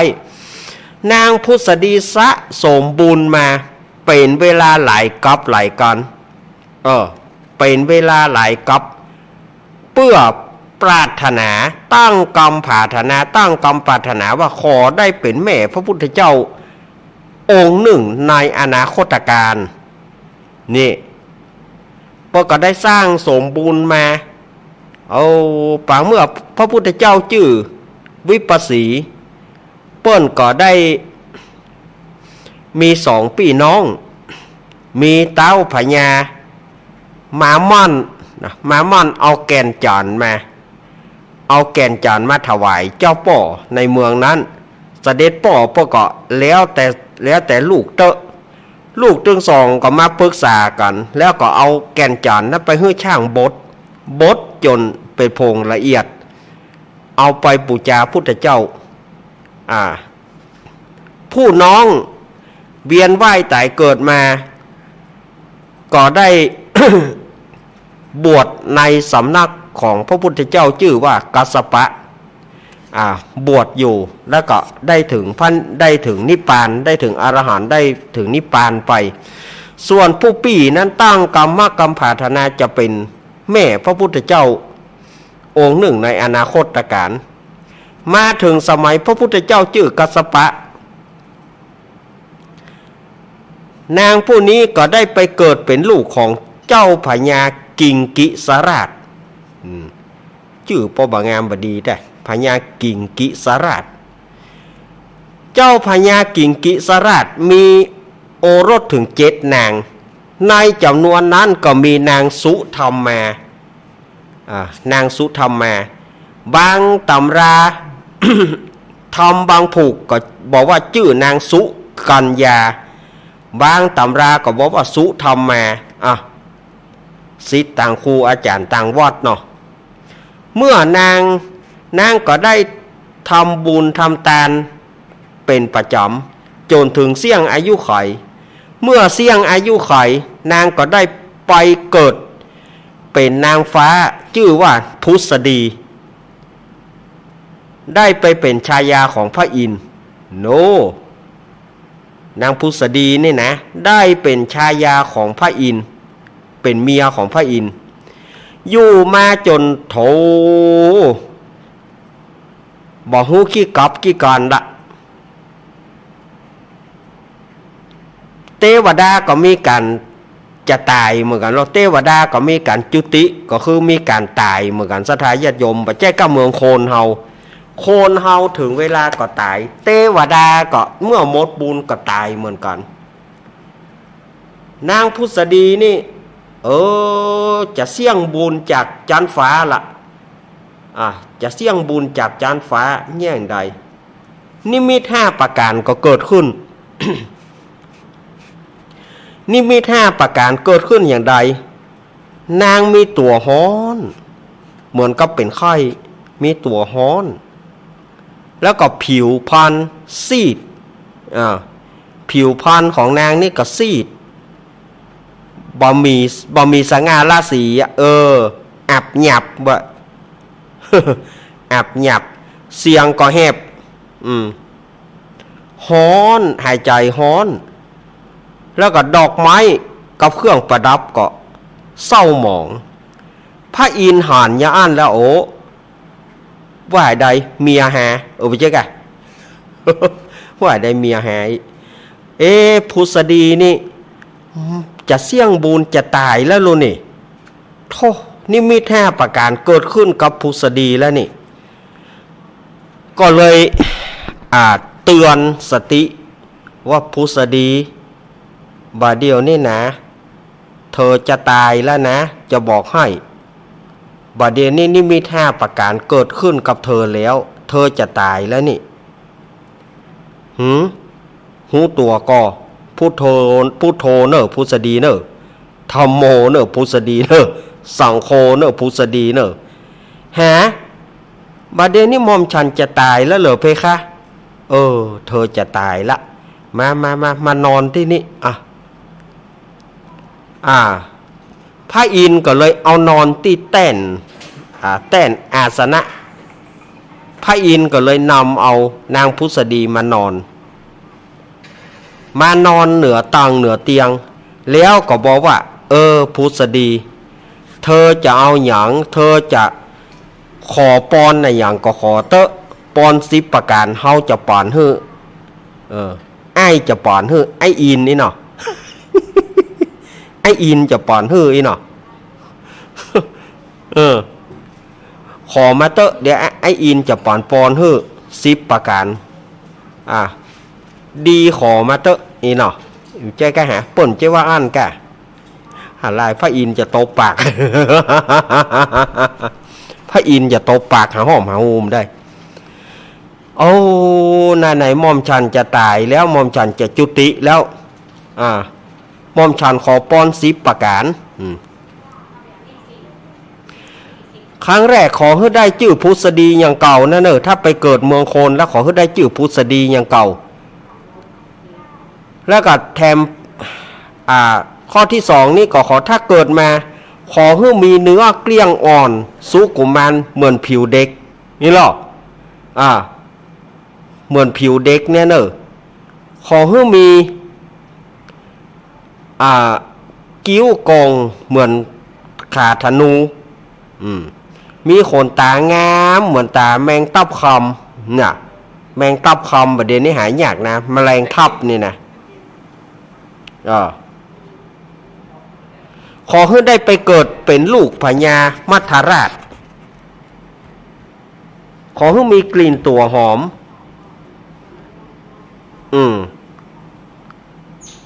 ขอให้ได้แต่งงานกับลูกของพญาศรีวิราชเมื่อมารลูกแล้วก็ขอให้ได้ลูกผู้มีใจมักให้ฮือตานเมื่อทรงพระคันเมื่อมารจะไปให้มันใหญ่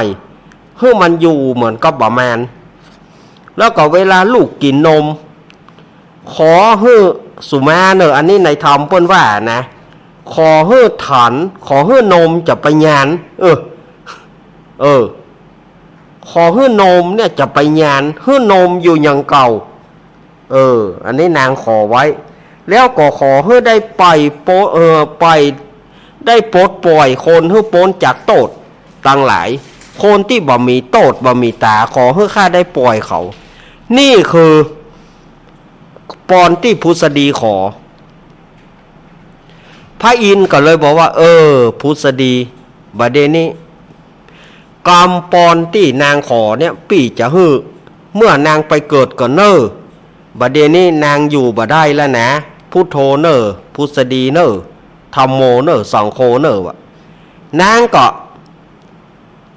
จุติทันทีทันใดมาถึงตอนนี้ทำมันจบสื่อนี้ทำมันจบสื่อนี้พอดีสถาญาติโยมมันบ่ยาวทำมันก็มาจบสื่อนี้พอดีทำกันตัสปอนเนาะนางขอปอน10ประการ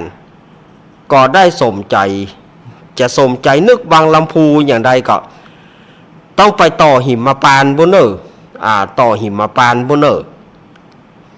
เอาละศรัทธาญาติโยมตั้งหลายวันนี้กับศรัทธาญาติโยมเป็นเจ้าภาพรวมกันทำตัสปอนเนาะการแรกของมหาจาตเป็นเจ้าตาผู้ที่เกิดปีใจเปิ้งหนูปีใจปีชวดเปิ้งหนูไปเปิ้งหนูปูจาทำกันตัสปอนนี่เป็นธรรมเจ้าตาปีเกิดทำก็จบแล้วเนาะนิธิตังขีญาสังวนานาวิเศษจาห้องเหตุธรรมเตศนา ตาสะปอนกันทวนเก้าอันประดับประดากถา19พระกถาธรรมผูกนี้นาเป็นจ้าตาของผู้ที่เกิดปีใจปีชวดเปิ่งหนูก็บังคมโสมเรศเดชสาธุสาธุสาธุอ้าวทำจบแล้วเนอะสถาญาติโยม เอาต่อไปกับป้ออาจารย์มาสุมาแก้วตั้ง3เขาเหรอก่อนที่จะฮับปอนเนอะป้ออาจารย์มาสุมาแก้วตั้ง3 เพื่อเป็นสิริมงคลสุมาแก้วตั้ง3บ่ฮื้อได้เป็นบาปเป็นกรรมกับศรัทธาตั้งหลายเนอะป้อนานสุมาแก้วตั้ง3เลยเอาป้อล่ามกรรมขอนยิง สามีใจตึกโยสันนิสีโนวาราโพธิโมเลมารังสะเสนังมหันติงวิจโยสามโพธิมากันจิงวะอนันตัญญารโนโยโลกุตตโมตังปนามามิพุทธังตังปนามามิธัมมังตังปนามามิสังฆังสาธุโอกาสะพันเตข้าแต่พระติถาไรรัตนผ่านแผ่วพระเกี่ยวเจ้า3ประการและพระเกี่ยวเจ้า5จอมพวกอันมีสรีสัพปัญญูพระพุทธเจ้าเป็นเก้าเป็นประธานนะเกี่ยวตั้ง3จุแห่งจุตี้นบน้อมกลี้ปูจาพระขาวาอันว่ากุลพระพุทธเจ้ามี56กุลพระธรรมเจ้ามี38นบน้อมแขวดใส่กล่าวกุลพระสังฆเจ้ามี14นบน้อมกลี้ปูจังกุลพระวิหารังมี80,000ยกย้อยื่น4ปันดวงนบปันปวงพระบาทพระธาตุเจ้าเจดีย์เก่าไม้สลีมหาโพธิ์ภูคาตั้งหลายจะขอสุมาลาโตดขอได้โพดคุณนาบัดนี้หมายเมมุราสธาผู้ฆ่าตั้งหลายก็ได้มาฮือตานรักษาศีลภาวนาฟังธรรมเทศนาก็เป็นการบัวระมวลดีแล้วจะขออำลากาดแก้วขึ้นเมื่อสู่เคหาจึงมีมัทุบุภาราจาดวงดอกพอเข้าตอกพร้อมเตียนงามป้อนเป็น3โกธากปัทมาวิภาคในเบื้องต้นหัวตีผู้ข้าจะขอสุมายังพระมุนีพายโพดจุงเฮือโปนจากโตโตสาส่วนตูติยาวิภาคโกธากอันทวน2ผู้ข้าปองแต่งไว้ยกยื่นให้ทุนตามเพื่อจะขอสุมายังพระสัทธรรมอันหอมหืนอันใด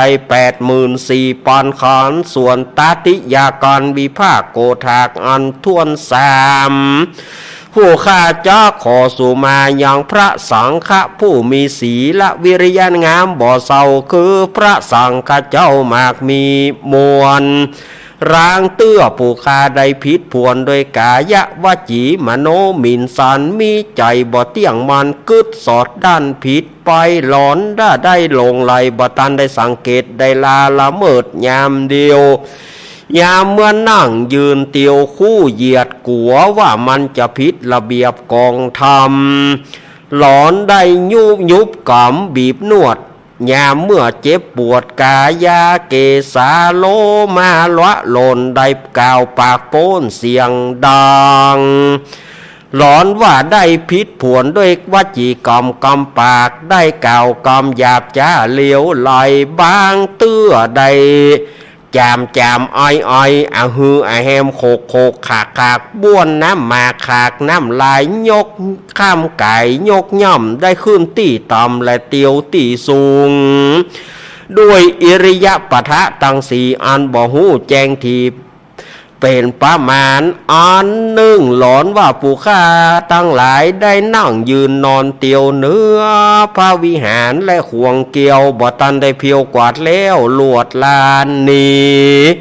ผ ผู้ข้าก็กลัวบอดีไปหน้าผู้ข้าตั้งหลายก็จักขอสู่มาบางเตื้อได้มีใจอะไรหาปังปาดกึดเติงหาคารวาสเขหาหลอนได้ฟู่จ๋าอู้อวนกำเลนม่วนกวนทำก็มากลัวเป็นวจีกรรมกำปากแต่ดีลีบางเตื้อได้สูบบุหรี่อมเมี่ยงหมากถมน้ำลายบากตำลงในเขตโค้งอันวิเศษก็นับว่าเป็นเหตุปะมาตา หลอนได้กล่าวกรรมมุสาล่อยเลนใจตื่นเต้นกลางประชุมชนยามเมื่อกระทำกุศลบุญใหญ่กายะว่าจีมโนไปบ่ตานหอมมีจิตใจจรแตกตื่นเอาเรื่องอื่นๆมาอู้กันเสียงเนืองนั้นก้าแก่นกลัวว่ามันจะบรรทุกแม่นกองทำก็ขอยาเพื่อได้เป็นโตสนากรรมโตดใหญ่ไปไขว่คว้างมักกาตางนิวรณ์วางโตดตองขอกราบกลายเป็นแห่งห้องอโหสิกรรมขออย่าเฮือได้เป็นนิวรณธรรมกรรมอันจักเป็นบาปอันจักหามลาบคืนสู่จันฟ้าและอมตะมหาเนรปานแก่ผู้คาตังลายขอสู่มาพระพุทธพระธรรมพระสังฆเจ้าผู้คาตั้งหลายนั้นเล่าตั้งหนุ่มเท่าก็ขอกรมเก่ากราบสู่มานานจุงจักมีเตี้ยงแต่ดีลีกายกัมมังวาจากัมมังมโนกัมมังสัญจิจโตสังอาสัญจิจโตสังอาติตะโตสังปัจจุปนโตสังอนาคตโตสังสัพพังโตสังขามันตุโนอ้าวเรียบร้อยแล้วเนอะสุมาเกี่ยวตั้งสามเอาต่อไปศรัทธาญาติโยมเข้ามาประเคนเนอเข้ามาประเคนการเทศน์การทำวันนี้รวมหมู่เนอะรวมหมู่เอาละศรัทธาญาติโยมได้ปากันมาประเคนการเทศน์การทำเนาะอ้อฮับปอนเนอ ฝ่ายที่มีน้ำหยาดกับหยาดน้ำเนอะยะถาวารีวหาปูราปริปุเรนติสาครังเอวะเมวะอิโตทินังเปตานังอุปคปติอิชิตังปฏิตังตุมหังคิปะเมวะสมิสตุสัพเพปุเรนตุสังกปาจันโทปนารโสยถามณีโชติรโสยถาสปีติโยมิวะจันตุสัพพโรโกวินัสตุมาเตภวะตวนตารโยสุขีติกายุโก ภาวะพิวาตานาสีริสานิจังวุธาปจายโน จัตตารโรธรรมาวัฏันติอายุวันโนสุขังพระลังสาธุสาธุสาธุอ้าวเรียบร้อยโรงเรียนไทยทำก็เตดไปละสุมาเกี้ยวตั้งสามก็ว่าไปละปอนก็ปอนไปละ เนาะมันจับอันอย่างบ่ได้ลูกมันต้องถือวิกฤตที่เป็นโอกาสในการที่จะมาจัดรายการวิทยุยังหลวงลุงเปิ้นมีตัวช่วยเปิ้นมีหนังสือกาเปิ้นเอาเทปกาเข้าไปตัวช่วยอาตมานี่มันบ่มีคลิปบ่มีหยังมันมีตัวช่วย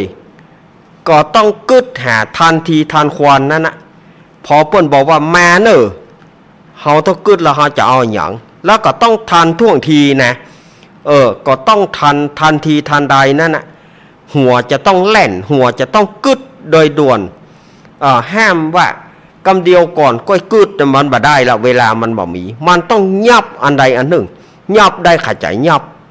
เมื่อเฮายับก่อยนั่นน่ะจะต้มมันแล้วบ่ยับบ่ฟังยับรอกำเดียวก่อนปนมากินข้าวก่อนก็เดี๋ยวเปิดแห่แชฟละ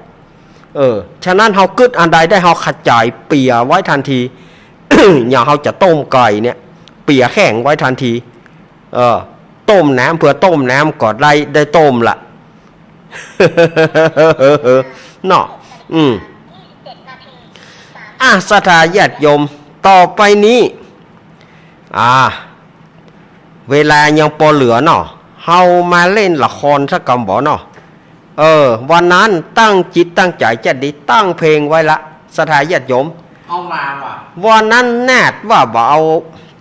าวันเพลงมา เพลงประกอบละครบ่เอาแม่วันนี้เอาแม่ติดกระเป๋าไว้เรียบร้อยเฮ้อลูกคณะลุงไอ้และสหายว่าจะได้อาเยื่อง ว่างี้เนาะอยู่ง่ายจะเฉยในเรื่องยอมวงคณะบรรลือโลกยอมวงสมัยก่อนยามม่วนเนี่ยชื่อเพลงอะไรครับ วันนี้จะเอาเรื่องกากาพริกผมว่าไม่ได้เพจว่าไง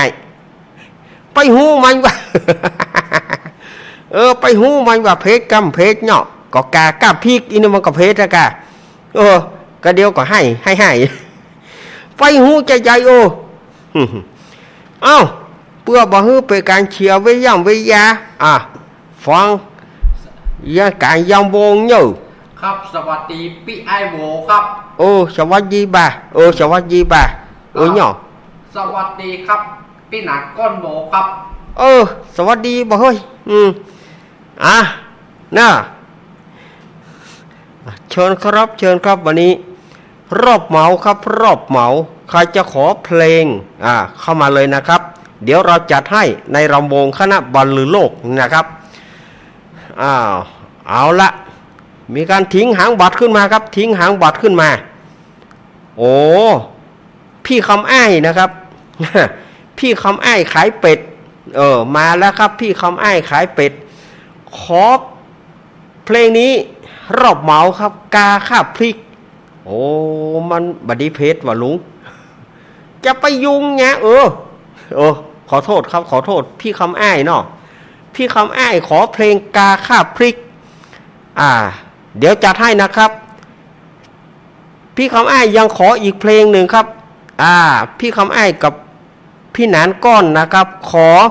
อีกเพลงหนึ่งจุ๋มจิ๋มขอ2เพลงนะครับกาข้าพริกแล้วก็จุ๋มจิ๋มทำนองของชัยเมืองสิงห์ไม่รู้ว่านักร้องของเราจะเล่นได้หรือเปล่านะครับไปติดต่อนักร้องไปติดต่อกับนักดนตรีแล้วก็นักร้องหลังเวทีนะครับผมได้นะครับเนาะได้เนาะเชิญเลยครับรอบแรกครับกาข้าพริกโอ้โหกาข้าพริกเนาะมันบัดดีเพชรเนาะรอบเคลียร์กันก่อนนะครับเคลียร์กันก่อนนะครับผม Low battery หยุดลุงไอ้เป็นลมหยุดลุงไอ้เป็นลมตายละหยุดเพลงลุงไอ้เป็นลมnhư đây nè phút đi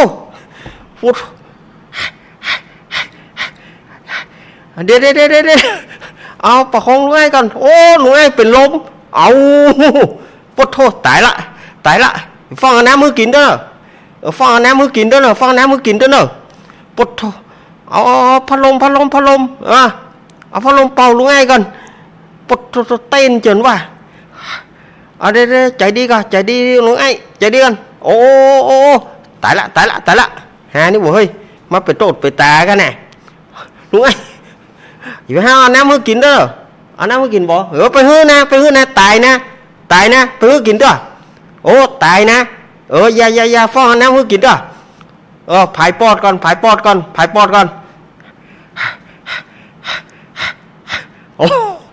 ตายแล้วเว้ยหานี่มาไปโตดไปตาแล้วเว้ยเดี๋ยวก้อยเอาวีมาเอาอย่ามาวีก่อนหรือว่าเปิดพัดลมเปิดพัดลมเอาน้ำมือกินดิแกฮะห้ามมือกินนะ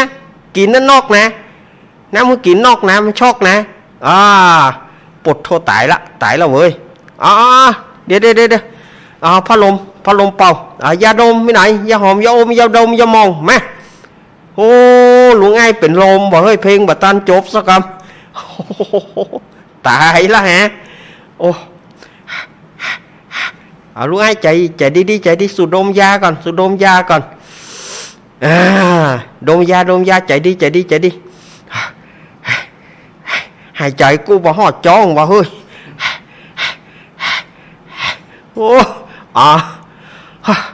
ยำวงงี้ยำเหยื่อจะก้อนนี่ยำยุ่มก็บ่กลัวnhaจ่ายยากู เอาละเว้ยนี่อย่ามาไปโตดไปแต่เนอะวันเด้อมาคนเฒ่ามาตายเนี่ยไปโตดไปแต่เด้อใจดีก็ trong đi ใจดีก็ lúa trong đi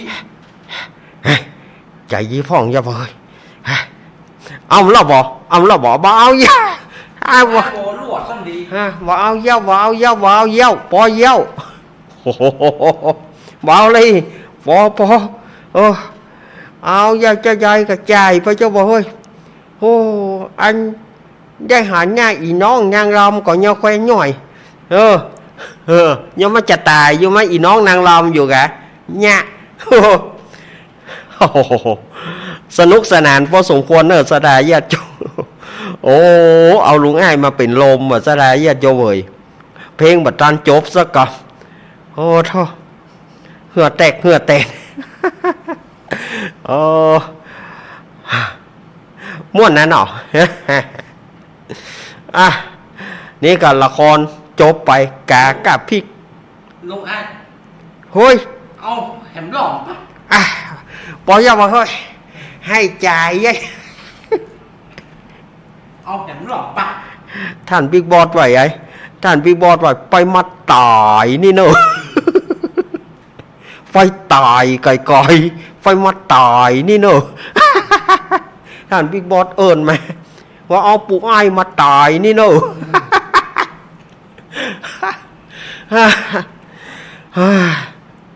ม่วนเนาะนะเบาสมองกันเนอะสดาย 4:40 นาที อ้าวเหลือเวลาแถม20 นาทีอาตมาจะเปิดสายแล้วเนาะได้เวลาที่จะเปิดสายเนาะ0892140135เปิดสายเนาะ0892140135เอาเปิดสายเพื่อกันโทรกันเข้ามาเนอะโทรกันเข้ามาพอท่ออีดูลุงอ้ายเลยฟังปิดเพลงปฐมปิดเพลงแล้วเป็นลมบ่มเอาอะ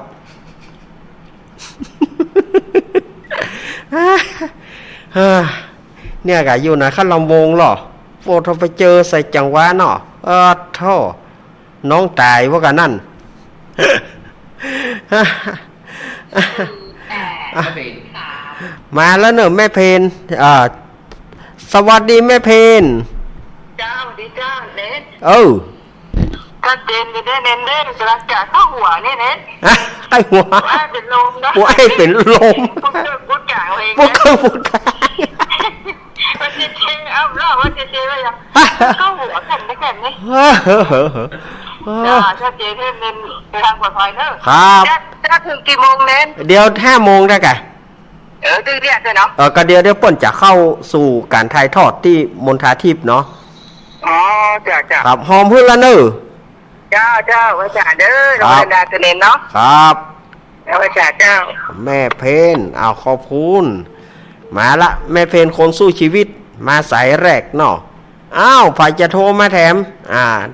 น้องร้องตาจางมาละ 0892140135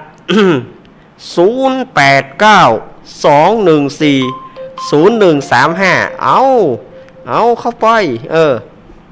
ไม่ได้ฝากข้อไม่ได้รับข้อความนะแต่อยากจะให้สถาญาติโยมได้โทรเข้ามา เจริญปอนติดแล้วเนอะติดแล้วจากที่ไหน บางโม่ อ๋อหลวงตานมัสการครับ Cái thí dụ là เล่นมากเลยเป็นลมเลยคนไอ้คนลำ สุดแจ๋วครับ แกจะมาเป็นอาจารย์ ครับ เพื่อนนี้หลายเรื่องอาจารย์เก่งเนาะ ครับผม ต้องฟังครับภาษาครับ ครับนมัสการครับหลวงตาครับผมมาละหลวงตากฤษชยานปางโมเจริญปอนติดแล้วเนอะ có con tí thí dụ cả เอาแม่ยมปิดวิทยุก่อนเนอะสุมาเตอะขอสุมาอภัยปิดวิทยุก่อนเนอะ เจ้าอันนี้ไม่แก้วถึงแก้วกระโปรงเด้อ แม่แก้วสิงแก้วมาแล้วเนอะ เจ้าเปิดโทร ม่วนยาเป็นลมเพ่งเป็นลมเลยปะ อยู่ไหนชอบหรออยู่ไหนจะเอาลำวงหรอไปมี มันจะฟังเป็นจับจุ่มจิ้มได้เกินเป็นลมเนี่ย เปิงกับเพลงแต่ละเพลงจิ้มจิ้ม หน้ากะไม่อยู่ไหนสลิดบดีหรอ เช่าไปอยู่ต่ำเท่าปะ โอ้ยจะไปว่าเช่ากะเนาะจะไปช้ำกะเนี่ยเนี่ยค่ะจุ่มจิ้มแหมจุ่มจิ้มก็เป็นลมอ่ะลูกเน้นแหมนี่เก่งขนาดนั้นนะ ขอบคุณ เป็นอันยังก็ได้ทุกสิ่งทุกอย่างเสียงใหญ่เสียงน้อยเป็นได้หมดนะลูกเน้นแม่นี่นะ ขอบคุณแม่เหยขอบคุณแม่เหยวะ หวานดินเลยโอ้เป็นกะโลกำน้ำอกล้ำใจเด้อขอบคุณนะแม่ เจ้า แม่แก้วสิงแก้วลำปางโอ้วันนี้เปิ้นบ่ได้มาเพโลหอ แม่สิงแก้วกดวางเพื่อจิ้มครับ อีแม่มาละเนาะ 08 เจริญปอนจากตัง การเจ้านี้ อ้าว โหละครวันนี้เนาะ แม่ยัง เป็นสีวันประกันต้งลำปางเจ้า โอ้แม่สีวันบ้านกลางโต่งนี่เนาะ ลำปางเจ้า ครับ โอ้เป็นแม่โอ้แม่โอ้กับแม่บัตัน แม่โทรบัตานเนาะ แม่โตก็ครั้งแรกเนอะ ยินดีเนอะยินดีนะแม่ แม่สิงแก้วกด แม่สีวัน แม่สิงวันกดวางเพื่อจิ้มครับ ยินดีแม่เนอะเดี๋ยวก่อนเนอะแม่ต้องปิดวิทยุแม่ก่อนขอบคุณยินดีสาธุแม่สีวันนี่เปิ้นอยู่บ้านกลางโต่ง จิ้มครับ ใส่อุ่นได้เข้าครับ เปิ้นอยู่กลางโต่งบ้านกลางโต่งบ้านกลางโต่งนี่ก็มีแต่บ้านเปิ้นก็มีหอเนาะ 9 เจริญปอน ว่าการเจ้า จากทางใดแม่ จากสบายบทเรียนเจ้า แม่โบวเขียว มาแล้วแม่โบวเขียว บวชเต้หลับลูกเล็กไม่บวชเขียวม่วนขนาดเลยใช้หูว่างแล้วม่วนอยู่คนเดียวอย่าง แล้วเป็นมันชื่นใจมันม่วนดีไม่บวชเขียวม่วนเต้ อ้าว ให้ได้มีแถมจอมหนึ่ง อนุโมทนาแม่เนอยินดีแม่เนอเจ้าขอบคุณแม่โบวเขียวเจ้าแม่โบวเขียวนี่บ้านปะหัวเสือนี่โอ้วันนี้บัดได้ฟังเพลงป้าน้อยหนุ่มกำเนอวันนี้ป้าน้อยหนุ่มเปิ้นบัดได้มา แม่โบเกียวกดวางเพื่อ เพราะว่าวันนี้เปิ้นถ่ายทอดกว่าเปิ้นจะเลี้ยวเนาะกว่าเปิ้นจะเลี้ยวมากับบาตานแล้วเนี่ยป้าน้อยหนุ่มก็เลยบัดได้มาสักกรรมเจริญปอนแม่โทรจากไหน อันนี้เมื่อที่สมัยเนอ เดี๋ยวเนอะแม่ครับ อิสลามแหละ อีทแต่ ว่าน่ะน้องงงเรื่องวันเกิดแหละเบิร์ธเดย์แหละ เบิร์ธเดย์ อันสุมาเนอะวันผูกก่อนแม่วันที่10กับ11วันที่11เนอะวันผูกก่อนวันผูกกันเนอะก่อนไหน เปิ้นอวยพรวันเกิดแม่วันผูกก่อน วันเกิดใคร วันเกิดเฮานะวันผูกเปิ้นอวยพรวันเกิดมาหลายท่านวันผูกกันเนอะวันที่11พฤศจิกายนเนาะแต่ว่ามันบัดตรงวันของเฮาเป็นวันจันทร์วันผูกเป็นวันเสาร์แต่วันที่นี่จับ เอาเค้กที่ไหนมาเป่า บัดเป้าเตื้อมันบัดจับวันมันบ่เค้กบ่แขกเตื้อมันบัดจับวันมันไม่ไหนวันนี้ ฝางมีไหนฮะมีกะลำปางจอมตองเวียงหนองล่องฝางไม่อายชัยประการแม่สีทอนก็ได้จะบอกไปปะได้จะบอกไปแล้วเนอะได้จะบอกไปปะแล้วเนอะ เจริญปอนเฮ้วิทยุ โยมปิดวิทยุก่อนจากที่ไหนแม่น้อยตาโทกจ้า แม่น้อยตาโทก สัญญาณ จ้า โอ้ยอย่างใดเนี่ยแม่น้อย ใช่นะ ฮะสัญขอสุมาเนอะขอสุมาเนอะสุมาสัญญาณอีแม่บ่มีมันนวดตาทกกด ดีแล้วเนาะ เจ้า วันผูกนะ วันผูกกันเนอะเราวันนี้ก่อนกันได้ครับดีดิ เนาะ เอาเลยปานปอนเลยเอา อยู่บ้านดีเจ้าอยู่ไปเหมือนนะลูกช้าอีแม่อยู่นี่มีชุกเนอะอยู่นี่มีชุกนะเน้นก็เหมือนกันเนอะยินดีแม่อนุโมทนาเจ้าแม่น้อยตาโถกแต่เจ้าป่นบ่มานี่มนทาทิพย์นี่ไม่ได้พอกันกับแกตีนเจ้ายินดีเนอะเจ้าพอวันนี้พ่อแม่ไปดักไว้อนุโมทนาขอบคุณเจ้ามันนอนตาทกกดวางอีแม่บอกให้มีสัญญาณบัดเดี๋ยวนี้มันนอนตาทกกดวางเพิ่มเติมครับแม่สีทอนตะคืนนี้โทรมาหาตะมาจะไปก็ไปเจริญปอนราชการเจ้าลูกเน้นแม่สีเจ้าแม่สีเจ้าว่าได้แม่สีม่วนดีเนาะฟังแล้วก็อดหัวเลย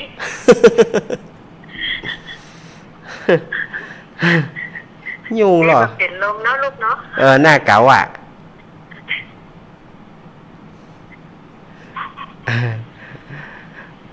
ยินดีแม่เนอยินดีแม่สีเนอแม่สีลังลูกการมาจากที่นี่ได้ฟังร้อยเดียวนะที่ลำวงเนี่ยหมูนะยินดีเนอแม่เนอแม่สีเนอเจ้ายินดีแม่สีเนอใครจะโทรมาแถมมีเวลาอยู่เนอขณะนี้เวลายังมีอยู่นะ4:51 นาทีดูก็เหลือเวลาแหมประมาณ8 นาที8 นาทีใครจะโทรมาโทรเข้ามาได้0892140135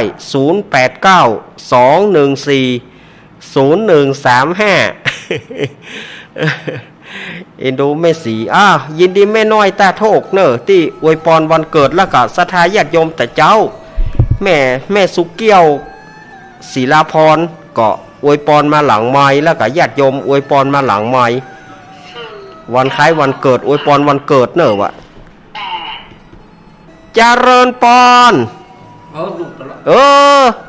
มาใหม่เต้าลูกติดหนู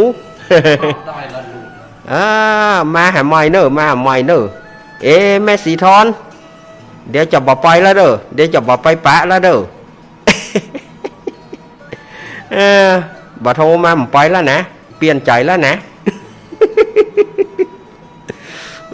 วันหืมไปปะแล้วเนอะบ่มานะเล่นกันเนาะแม่สวรักษ์มีไหนแม่สวรักษ์แม่ทรบไซประการชัยประการฝางแม่ไอชัยประการอย่างดักปิ้งวันนี้สถานีฝางคัดข้องก่อนนี่แม่จันสมแม่จันสมแม่อย่างก็แม่บัวพัดแม่จันสมแม่สีทอนแม่สวรักษ์ไปทางใดหมด โอ้มีไฟโทรเฮาเต้แล้วเนี่ยมีไฟโทรเฮาอีเอ็นแล้วนะ โอ้สายเหนือมีลำปาง ฝางแม่ไอชัยประการองค์ขาลงในเมืองตุลุงว่าเนาะตุลุงว่าองค์ขาลงในเมืองกับดักปิ้งเนอะวันนี้นะ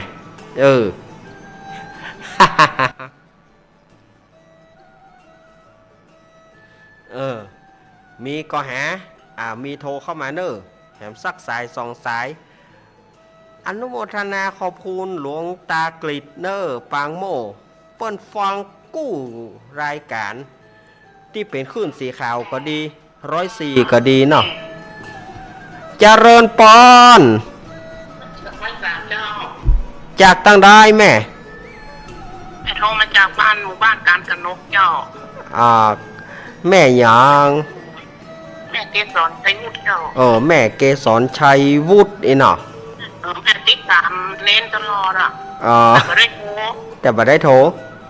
ก็นี้ไปเอาเพลงลำโพงมันกั้นเนอะเฮียคนทั้งบ้านจะเป็นลมด้วยนะเต้น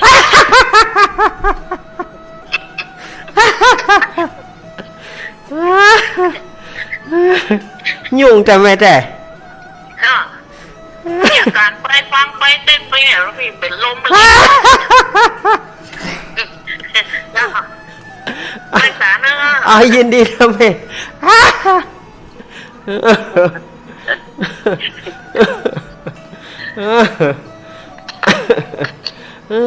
แม่เกสรแม่เกสรกดวางเครื่องกินจะไปเอามาเล่นเหนื่อยคนก็อย่าเป็นลมอีเจริญปอน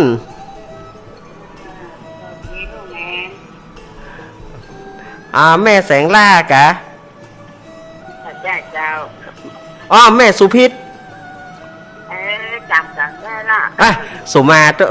ะแม่สุพิษแม่ย่อยไม่ว่าลืมคนไม่ย่อยไปลืมที่ไหนก็เดี๋ยววันพูดกับป้ากันนะละเป็นกำลังใจให้ลุงเนนเนอร์ครับ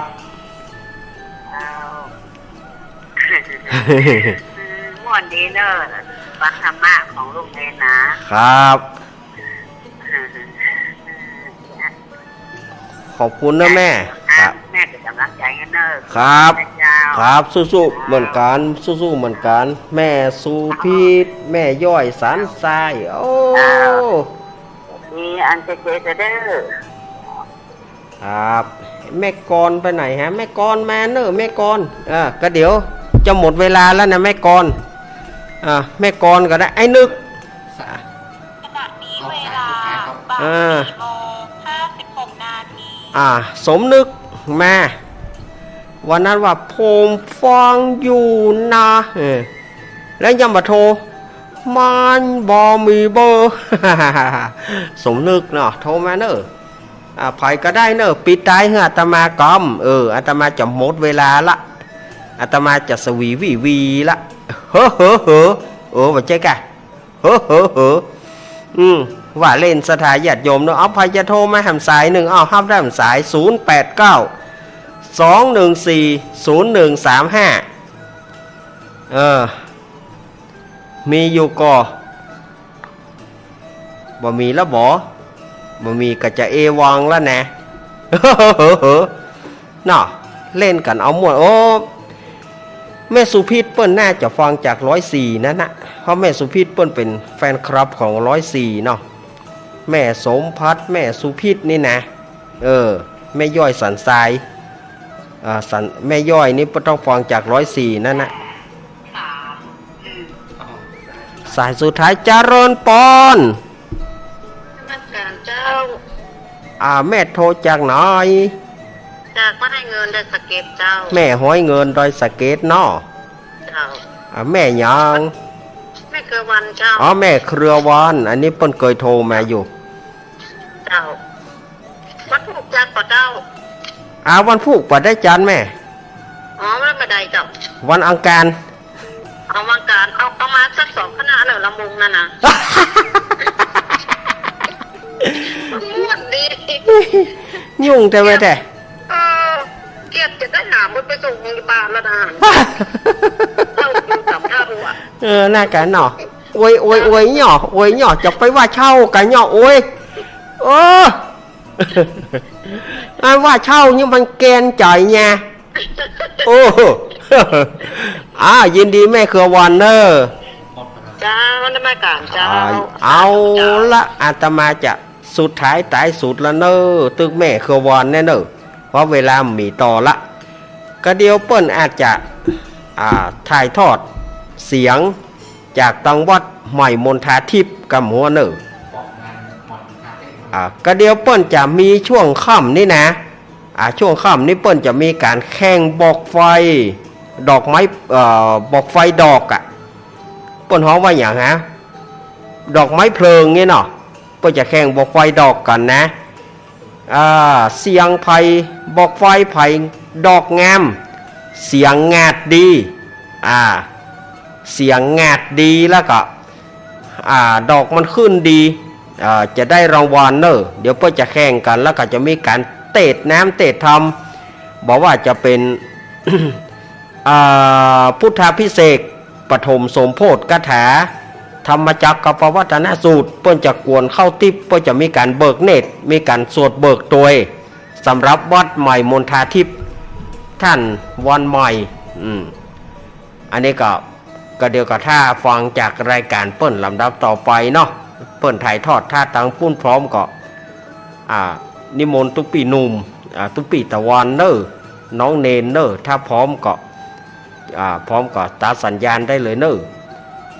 เอาละอาตมาภาพขออำลาสถานญาติโยมไปก่อนเอาไว้วันต่อไปเนอปุณณะถ้าจะปะก็อาตมาก็คงจะเป็นวันการป่ะเนอคงจะเป็นวันการป่ะเนาะก้อยปะก่อนสถานญาติโยมอยู่ดีมีสุขอยู่ดีกินหวานตานต้อมเหมือนกันจุปุจุโคนเนออายุวันโนสุขังพระรัง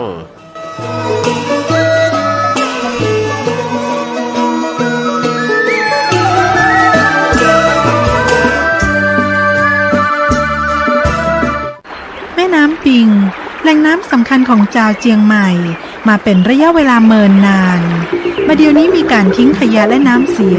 ลงในแม่น้ำปิงมีการถมตี้สร้างอาคารบ้านเรือนและหานกาลุกล้ำเข้าไปในแม่น้ำปิงถ้าหากปล่อยให้เป็นจะอี้ต่อไปจะเยี่ยให้แม่น้ำปิงเน่าเสียเจียงใหม่ก็จะประสบปัญหาขาดน้ำดื่มน้ำใจอย่างรุนแรงในที่สุดถ้าบ่อยากให้เป็นจะอี้ก็ควรร่วมกันจัดการทรัพยากรน้ำอนุรักษ์รักษาน้ำปิงให้มีคุณภาพดีบำรุงลูกแม่น้ำปิง